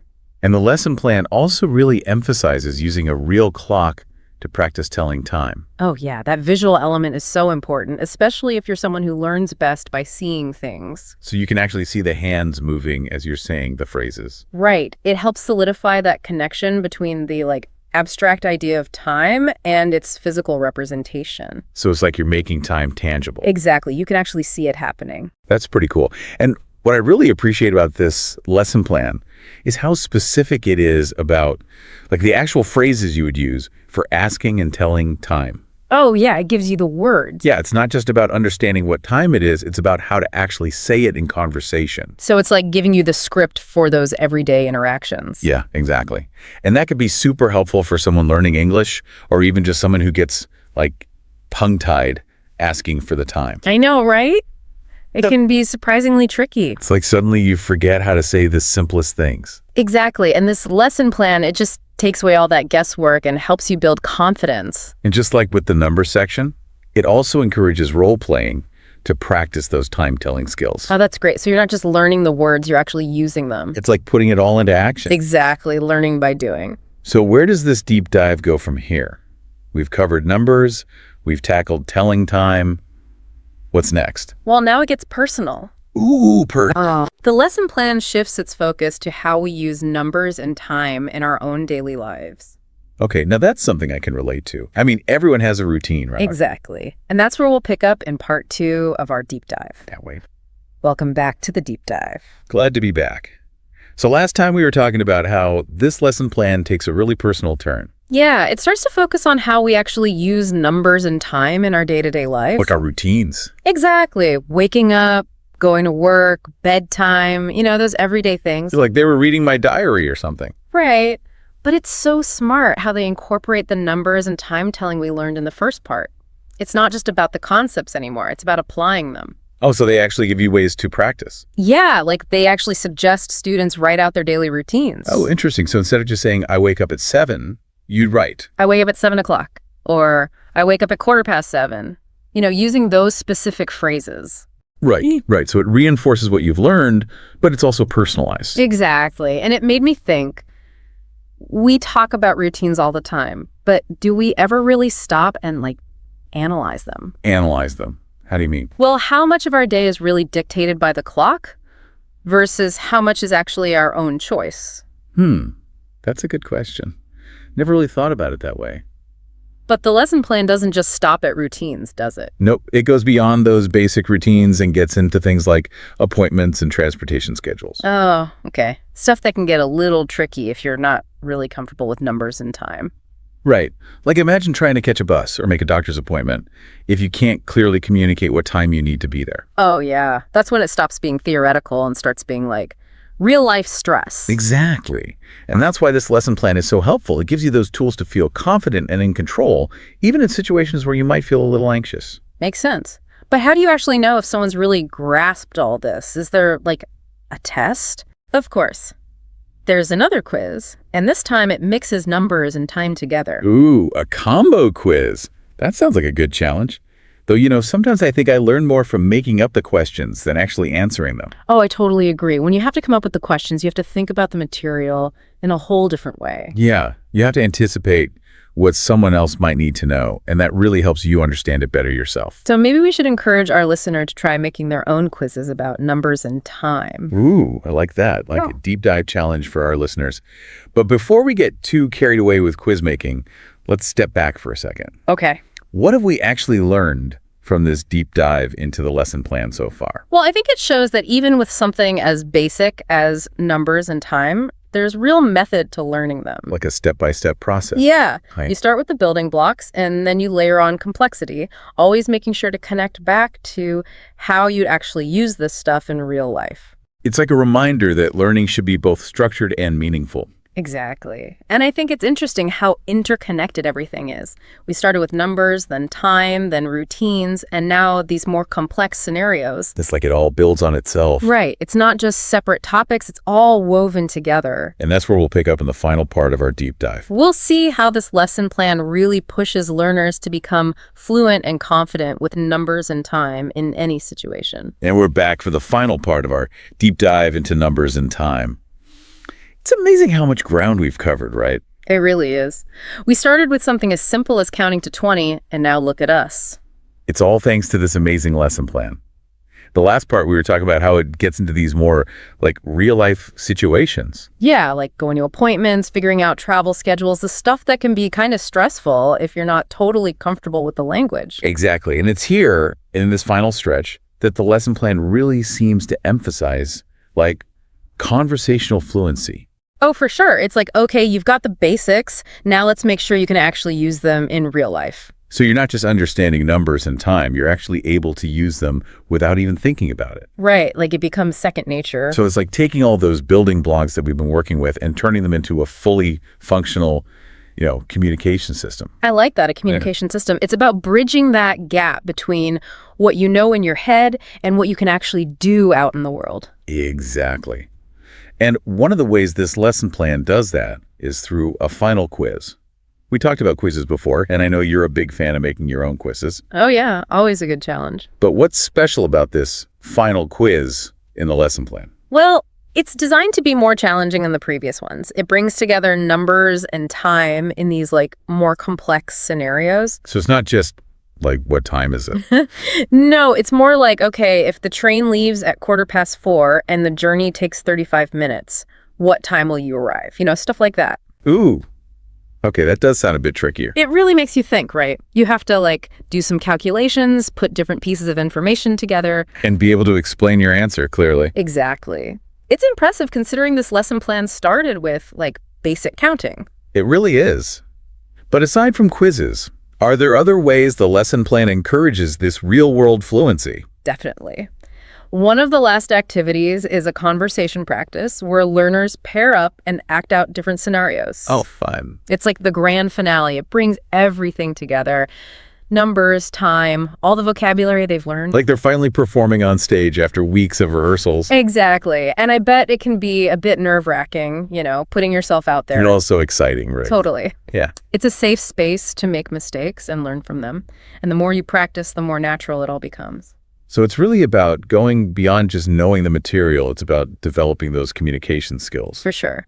It's about giving learners the confidence to navigate everyday situations. This has been such a fascinating deep dive. I agree. We've seen how a well-structured lesson plan can take you from basic counting all the way to, feeling empowered to use numbers and time in your everyday life. And it's a great reminder that learning should be both fun and effective. I mean, who knew a deep dive into a 100-minute lesson plan could be so interesting? So to all our listeners out there, keep diving deep, keep exploring, and keep challenging yourselves to learn new things.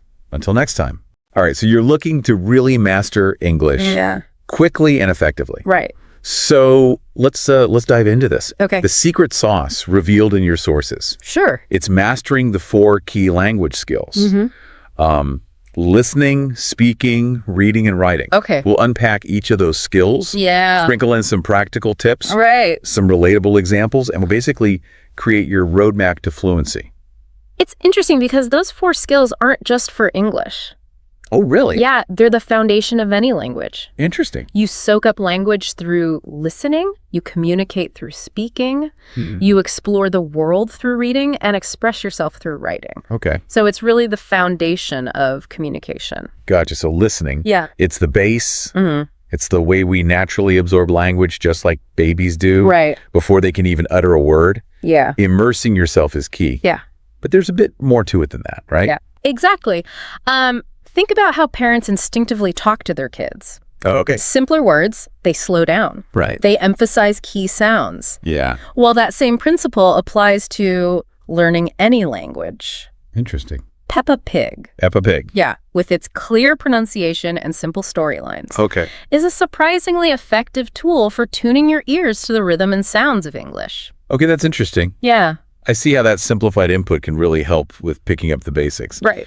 But what about those of us who maybe aren't into cartoons? Yeah. How do we immerse ourselves effectively? Subtitles are your secret weapon. Ooh. Start with your favorite shows. Okay. Friends, Stranger Things, Yeah. anything that you enjoy. Gotcha. Watching with English subtitles lets you read and listen simultaneously, Right. reinforcing your comprehension. Okay. Then try watching the same scene without subtitles to test yourself. So it's like training wheels for your ears. Precisely. That makes a lot of sense. Yeah, and it ties into the idea of active listening, Oh, okay. which goes beyond just passively hearing the words. Okay. You're mimicking pronunciation, Right. paying attention to tone, Yeah. and truly engaging with the nuances of spoken English. Active listening. I like that. Yeah. It feels a lot more deliberate and purposeful than just having the TV on in the background. Right. Okay, so we've got listening down. Uh-huh. But Yeah. speaking, Yeah, that's often the trickiest part, right? absolutely. It's easy to feel self-conscious about making mistakes. One technique that can help you overcome that fear and build confidence is shadowing. Shadowing. You listen to a sentence and you repeat it immediately, mimicking the speaker's tone and rhythm. Oh, okay. Want to try it? Yeah. Repeat after me. Okay. I'd like a cup of coffee, please. I'd like a cup of coffee, please. Hey, it's already making you think about your pronunciation more. It is. Yeah. I like that. And don't underestimate the power of everyday conversations, Oh. even if it's just talking to yourself. Interesting. Describe what you're doing as you go about your day. Right. I'm cooking dinner. I'm walking the dog. Yeah. Every little bit helps. So it's about finding those little opportunities to practice speaking, Precisely. even if it feels a bit silly at first. Exactly. And when it comes to speaking, Yeah. remember that learning sentence patterns Okay. is more effective than memorizing isolated words. Interesting. Let's revisit that coffee example. All right. Once you've got, I'd like a cup of coffee down, Mm-hmm. you can swap coffee for tea, Right. water, Uh-huh. a slice of cake. Yeah. Suddenly you've unlocked a flexible phrase for a variety of situations. Okay, that's a really helpful way to think about it. Yeah. Instead of memorizing a whole dictionary, Right. you're learning the building blocks of sentences Mm-hmm. and how to adapt them. Exactly. So we've covered listening and speaking. Yeah. What about reading? Reading is like a treasure trove for expanding your vocabulary, absorbing grammar naturally, and simply enjoying the learning process. But I imagine it can be a bit overwhelming. Ah. Where do you even start? It doesn't have to be intimidating. Yeah. Start with materials you genuinely enjoy. Yeah. Maybe news headlines, Uh-huh. a favorite blog, Yeah. even social media posts. Okay. The key is to find content that keeps you engaged Right. and coming back for more. So instead of forcing myself to read classic literature that I don't understand, Right. I could start with something more my speed. Exactly. And here's a tip. Okay. Don't get bogged down by every unfamiliar word. Right. Use context clues to guess the meaning. Oh, So interesting. for example, Okay. the restaurant was crowded, Yeah. so we decided to leave. Mm-hmm. Even if you don't know crowded, you can infer it means something uncomfortable Oh, okay. or undesirable because they left. Right. That's a great point. I do that all the time when I'm reading in my native language. Mhm. Why not apply to English as well? Precisely, it's about activating those critical thinking skills and becoming an active reader, Right. not just passively skimming the words. You can also make reading more interactive by underlining new words, Mm-hmm. writing them down, and even creating your own sentences with them. Interesting. Yeah. So it's about turning reading into an active learning experience Exactly. rather than just passively absorbing information. Yeah. Okay, that's listening, speaking, and reading covered. What about writing? Yeah. I feel like that's the one a lot of people struggle with. Writing is a fantastic way to organize your thoughts, Okay. refine your grammar, Right. and flex those creative muscles in English. Yeah. And the best part is you can start small. Okay. Think about writing simple sentences about your daily routine. All right. I wake up at 7 a.m. Right. I eat breakfast at 8 a.m. Yeah. You know, just those very basic things. So it's not about writing the next great novel. Exactly. It's about getting comfortable expressing yourself in written English. Precisely. And journaling in English is a great low-pressure practice. Oh, It's a private space to experiment with the language without fear of judgment. right. You can also leverage language exchange apps Oh, yeah. to get feedback from native speakers and learn from your mistakes. I like that. Yeah. It's all about embracing those mistakes as opportunities to learn. Exactly. Okay, so we've covered the 4 skills: Uh-huh. listening, speaking, reading, and writing. Right. They seem pretty interconnected, wouldn't you say? Absolutely. Think of it like a web with each skill supporting and reinforcing the others. Right. When you listen, you're not just absorbing sounds. Right. You're also picking up on grammar, vocabulary, and pronunciation. Yeah. When you speak, you're putting all of that knowledge into practice. And when you read, Yeah. you're expanding your vocabulary, seeing how grammar works in different contexts, which then feeds into your writing. It's just like this amazing cycle It is. of learning and reinforcement. Absolutely. The more you practice each skill, the stronger that web becomes. Yeah. Leading to greater fluency overall. Right. But how do we make sure we're actually practicing effectively? That's where motivation and goal setting come in. Okay, yeah. Right. Motivation and goal setting. We'll dive into those crucial aspects in the next part of our deep dive. Awesome. I'm excited to learn more about that. Yeah. Sounds good. Okay. You know, it's fascinating how we often box in language learning as this rigid, Right. classroom-only activity. Yeah. But in reality, it's happening around us all the time. That's so true. When you start seeing everyday moments Yeah. as learning opportunities, Right. it really does open up a whole new world. Think about it. Every time you watch a movie, Yeah. listen to music, or even just glance at a menu, Right. you're engaging with English in some way. It's like this constant stream of input, subtly shaping your understanding of the language. And it doesn't have to be passive. Okay. You can turn those everyday encounters into active learning experiences. Now that's what I'm talking about. Yeah. How do we make that happen? Let's say you're watching a movie. Instead of just following the plot, pay attention to how the characters use certain phrases, Right. the tone they convey, Yeah. the rhythm of their speech. So I'm not just watching for entertainment. Right. I'm actively analyzing how the language is being used. Precisely. And you can apply the same principle to music. Oh, okay. Listen to the lyrics, Yeah. try to sing along, notice how the words are pronounced and how they flow together. It's like training your ear Exactly. to pick up on those subtle nuances that make a language come alive. Fluency isn't just about knowing grammar rules Right. or having a massive vocabulary. It's about using the language naturally and effortlessly like a native speaker, Right. It's about feeling comfortable and confident. expressing yourself no matter the situation. And the more you expose yourself to the language Yeah. in these authentic contexts, Right. the more comfortable you'll become. Okay. We've talked a lot about the individual skills, listening, speaking, reading, writing. Right. But how do they all work together to create that fluency we're aiming for? That's where it gets really interesting. Okay.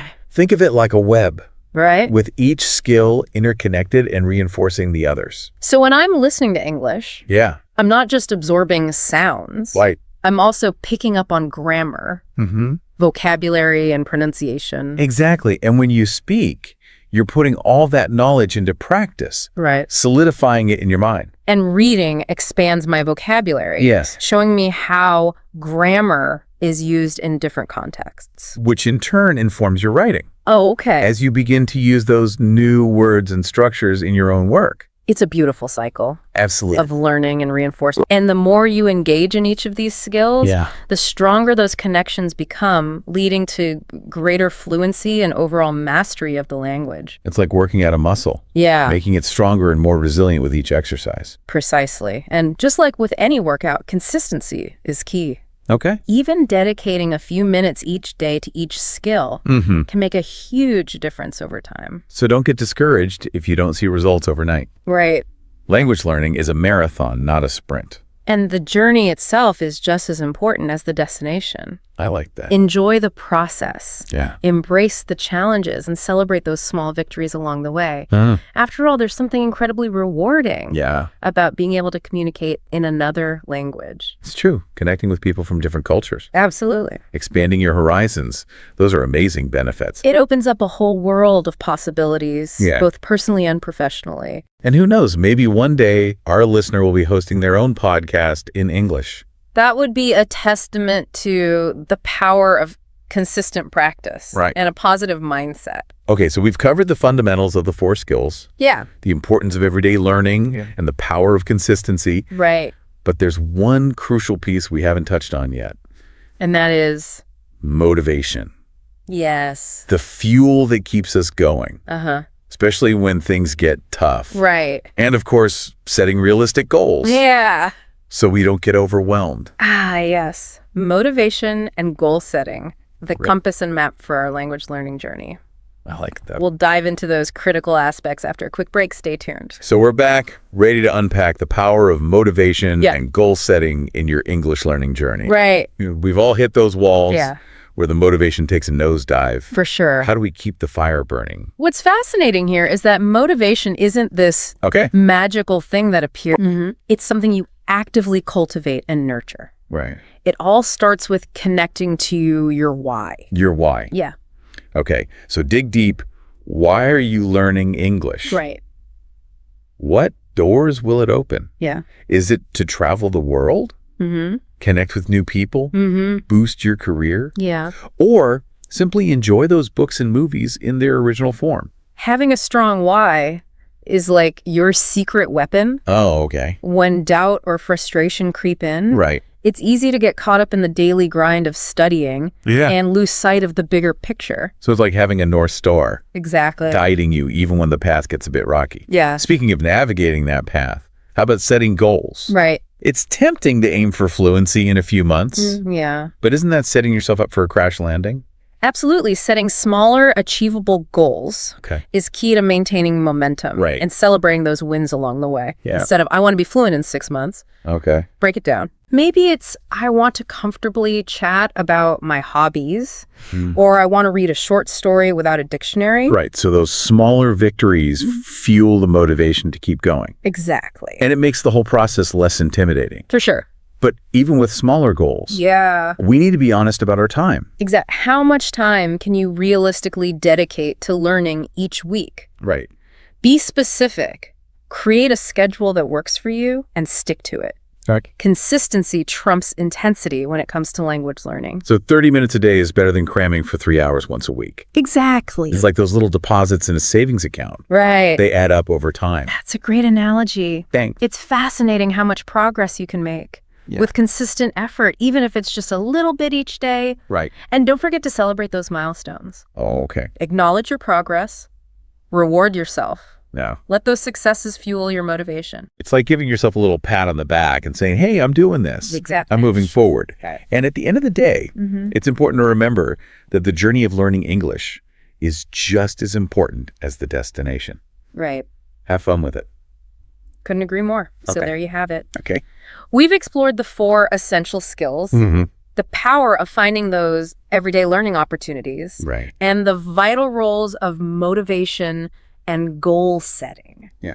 You've now got the tools, Okay. the insights and inspiration to unlock your full language potential. Awesome. It's time to define your why, set those realistic goals, and get to work. So to wrap things up, for Yeah. anyone listening who wants to master English quickly and effectively, remember it all comes down to mastering those 4 key skills: Right. listening, speaking, reading, and writing. Yeah.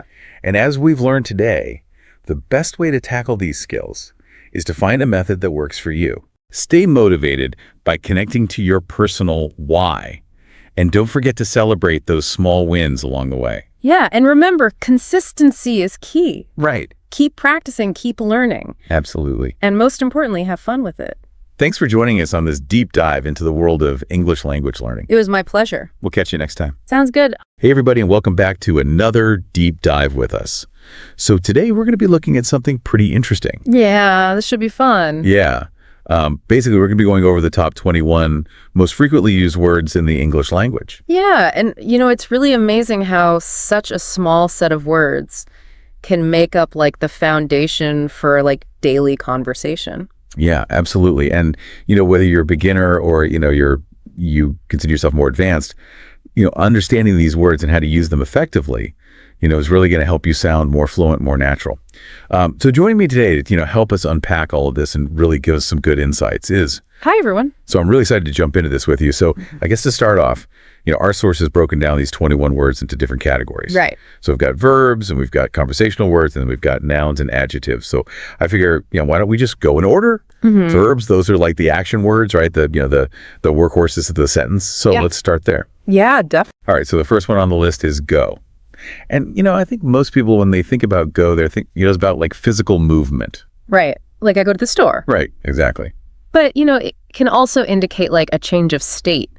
Like the lights went out or even like a progression of time, like as the years go by. That's so true. I never really thought about like all the different ways that we use that one little word, go. All right. What about get? That one seems even more, multifaceted. Yeah, get is a very interesting one, because it often implies a process or a change of state that's sort of outside of your direct control. Oh, okay. So you think about phrases like get sick or get lost. It's like something is happening to you. It's not like you're directly making it happen. Right. It's like something's being done to you. Exactly. But then on the other hand, you have phrases like get rich or get ahead. Right. And those have a very different connotation. Yeah. Right. It's much more like intentional, almost aspirational. Yeah, it's like get reflects our relationship with change itself, whether it's something we're actively pursuing or something that's kind of being imposed upon us.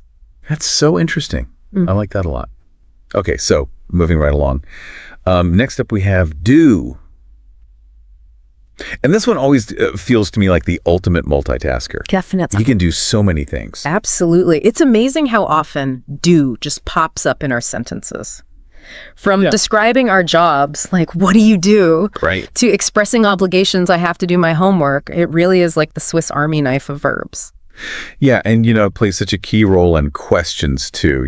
Do you like pizza? Did you see that movie? Like it's just, it makes the question a question. Absolutely. Okay, so we've had go, we've had get, we've had do. What about have? Oh, have. That's another one that's surprisingly versatile. Yeah. I mean, obviously we use it for possession. I have a car. Right. But we also use it for experiences. I had a great time.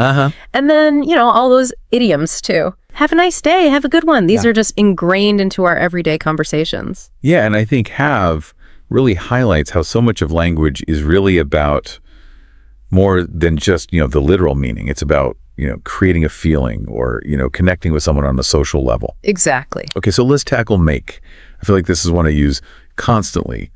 Make dinner, make a decision, make a mistake.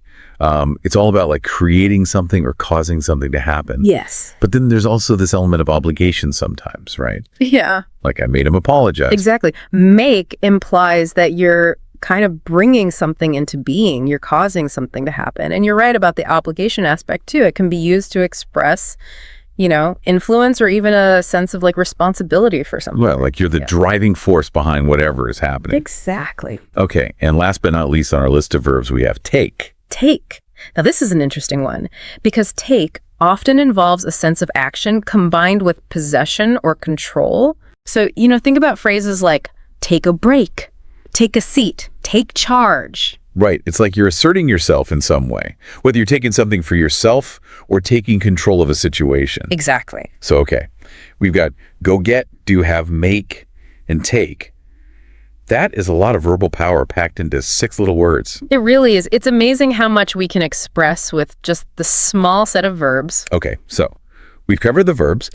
Now let's move on to those little words that I like to think of as kind of like the glue that holds our conversations together. Those little conversational connectors. Right. So things like hi and bye and thanks and sorry. I mean, how deep can we really go with these?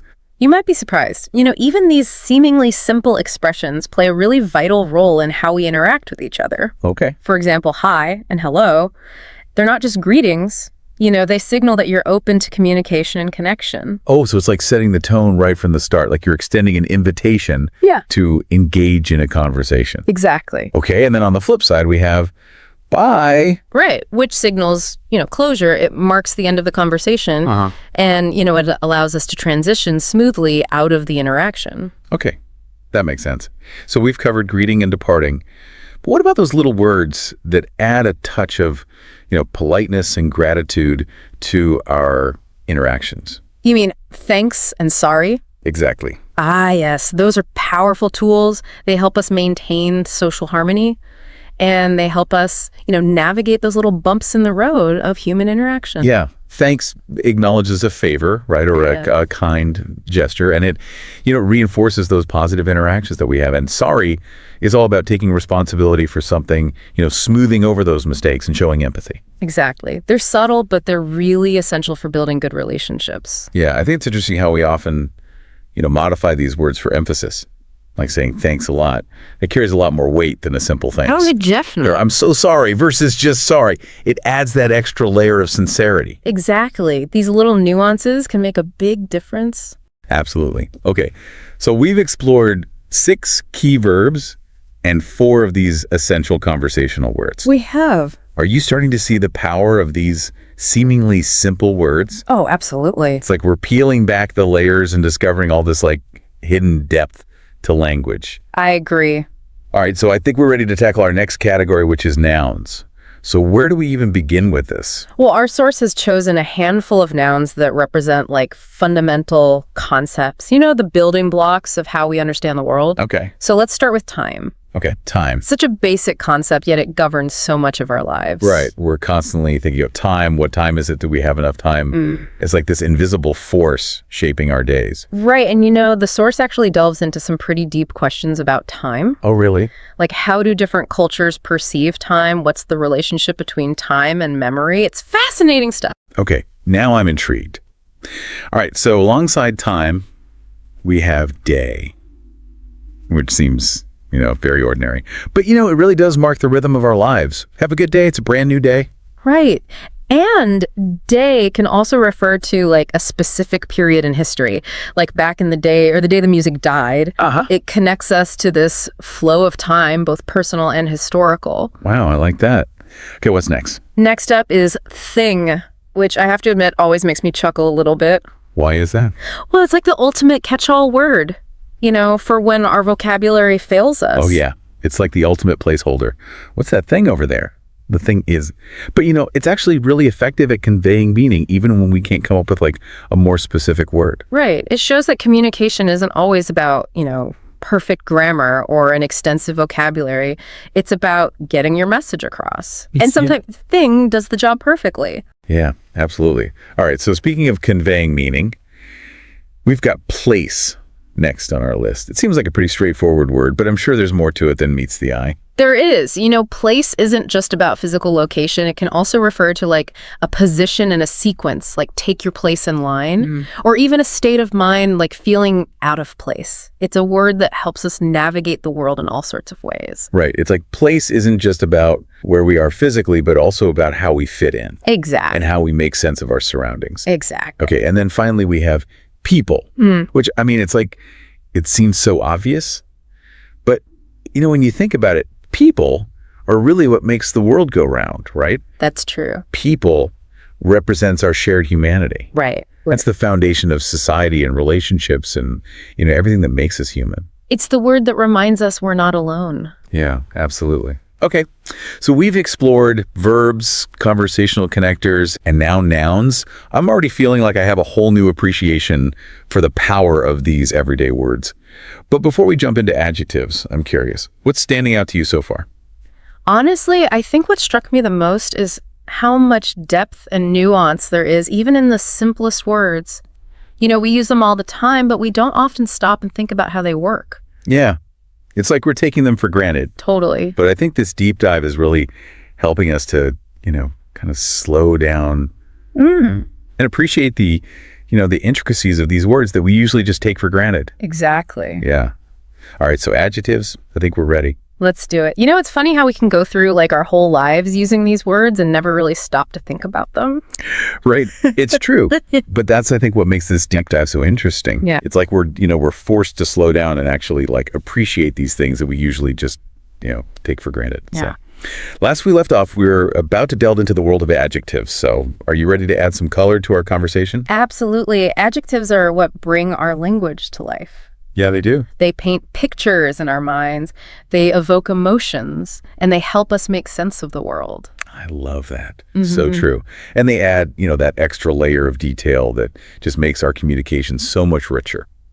Okay, so why don't we start with good? I feel like that's like the most basic adjective in the English language. It really is. Good is our go-to word for expressing approval or satisfaction or, just like the absence of anything negative. Right. It's a wonderfully versatile word. It is. You can use it for pretty much anything. I've noticed that good is often used as kind of a conversational placeholder, especially when we're trying to be polite. Or avoid being too critical. Like, oh, that's a good point. Even if you don't really agree with what the person is saying. Right. It's like a way of maintaining harmony. Yeah. Smoothing over those potential disagreements or awkward moments. Right. Okay, so good is all about positivity and agreeableness. What about new? What kind of energy does new bring? New is all about excitement, possibility, a sense of change. It draws our attention to something fresh, something that stands out from the ordinary. Right. Think about like getting a new phone or starting a new job. Right. There's that element of curiosity and intrigue. There is. It makes you want to learn more to explore. And it can also be a really powerful marketing tool. Right. New and improved, the latest and greatest. Oh, yeah, for sure. It's like designed to pique our interest. Absolutely. New really taps into that human desire for novelty and fascination with progress. Yeah. But then on the other hand, new can also highlight a lack of experience. That's true. Like new to the job or a new driver. Right. It implies a learning curve. Definitely. So it's like a double-edged sword. Right. Right. It can be exhilarating, right, but it can also be intimidating. Depending on the context. Exactly. Okay, so we've covered good and new. Ready to wrap things up with happy. Let's do it. Happy is such a fundamental human emotion. It is. It resonates across cultures. It's the language of joy and contentment and well-being. Yeah, and it's amazing how contagious happiness can be. Like when someone greets you with a genuine smile and I say good morning, it can like brighten your whole day. It's true. It's like this ripple effect. Yeah. Spreading positivity. And happy isn't just about those fleeting moments of joy either. Right. It's about, that deeper sense of fulfillment. Yeah, that sense of purpose. Yeah. I think that's what makes happy such a powerful word. It encompasses such a, wide spectrum of positive emotions. I agree. Okay, so we've tackled adjectives, but I want to circle back to something you said earlier about how adjectives can paint pictures in our minds and evoke emotions.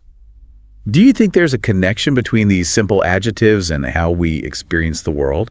Oh, that's an interesting question. I think the answer is yes. The words we use shape how we see things.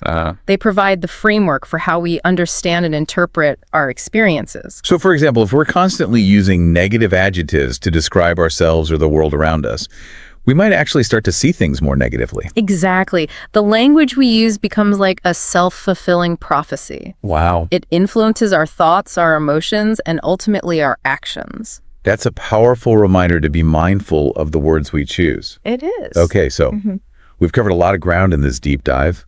Verbs, conversational connectors, nouns, adjectives. Yeah. It's amazing how much we can learn from just 21 words. It really is. And we haven't even touched on phrasal verbs yet. Oh, yes. So those are next on our list. And I think you'll be surprised by how much they add to the richness and complexity of the language. I think so too.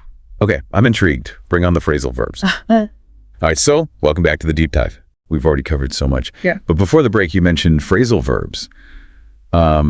What are those exactly and why are they so important? So phrasal verbs are basically like these combinations of a verb and another word, usually like a preposition or an adverb. And when you put them together, they create a totally new meaning. Okay, so give me an example. Okay, so let's take the verb look. Pretty straightforward word, right? But when you start adding prepositions like up after or into, you get phrasal verbs with completely different meanings. So like look up means to search for information. Right. Look after means to take care of someone. And look into means to investigate something. Wow, you're right. So you see how just a little tweak can make our language so much more expressive. Yeah, absolutely. So are phrasal verbs just about like adding more words to our vocabulary? It's more than just adding words. It's about nuance. It's about idiom. You know, phrasal verbs capture these subtle shades of meaning that would be really hard to express otherwise. Oh, yeah. And they make your English sound much more natural, more like a native speaker. So if they're so nuanced, how do we even begin to like learn all of them? Well, the good news is you don't have to learn every single phrasal verb out there. Yeah. You know, just focus on the most common ones, the ones that come up a lot in everyday conversations. Okay, that makes sense. And pay attention to the context, you know, because phrasal verbs can have different meanings depending on the situation. Right. So try to learn them in like real life examples, not just from lists. So like instead of just memorizing look up, I should try to remember it in a sentence. Like I need to look at the meaning of this word. Exactly. Because then you're associating the phrasal verb with a specific meaning and a specific usage. That's really helpful. And most importantly, don't be afraid to experiment. Okay. The best way to learn phrasal verbs is to actually use them. Start incorporating them into your conversations, even if you're not 100% sure you're using them correctly. So what if I make a mistake? You know, making mistakes is part of the learning process. Even native speakers make mistakes with phrasal verbs all the time. Okay, that makes me feel a little better. So don't worry too much about it. Just practice and you'll get more comfortable over time. So we've covered a lot of ground today. We talked about verbs, conversational connectors, nouns, adjectives, and now phrasal verbs.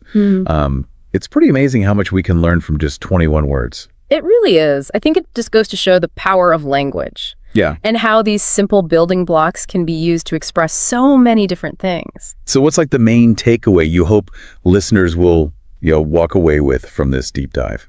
I think the most important thing to remember is that fluency isn't about memorizing a huge vocabulary or mastering all the grammar rules. It's about understanding the basic principles of how language works, and then using those principles to communicate effectively. So it's not about quantity, it's about quality. Exactly. By focusing on these 21 words, you're not just learning vocabulary, you're gaining a deeper understanding of how English works. I love that. Yeah. So is there anything you'd like to challenge our listeners to do after this deep dive? I would challenge them to really pay attention to how these 21 words are being used all around them. Listen to conversations, read books and articles, and see if you can notice how these words are like the threads that hold everything together. I like that. It's like a treasure hunt.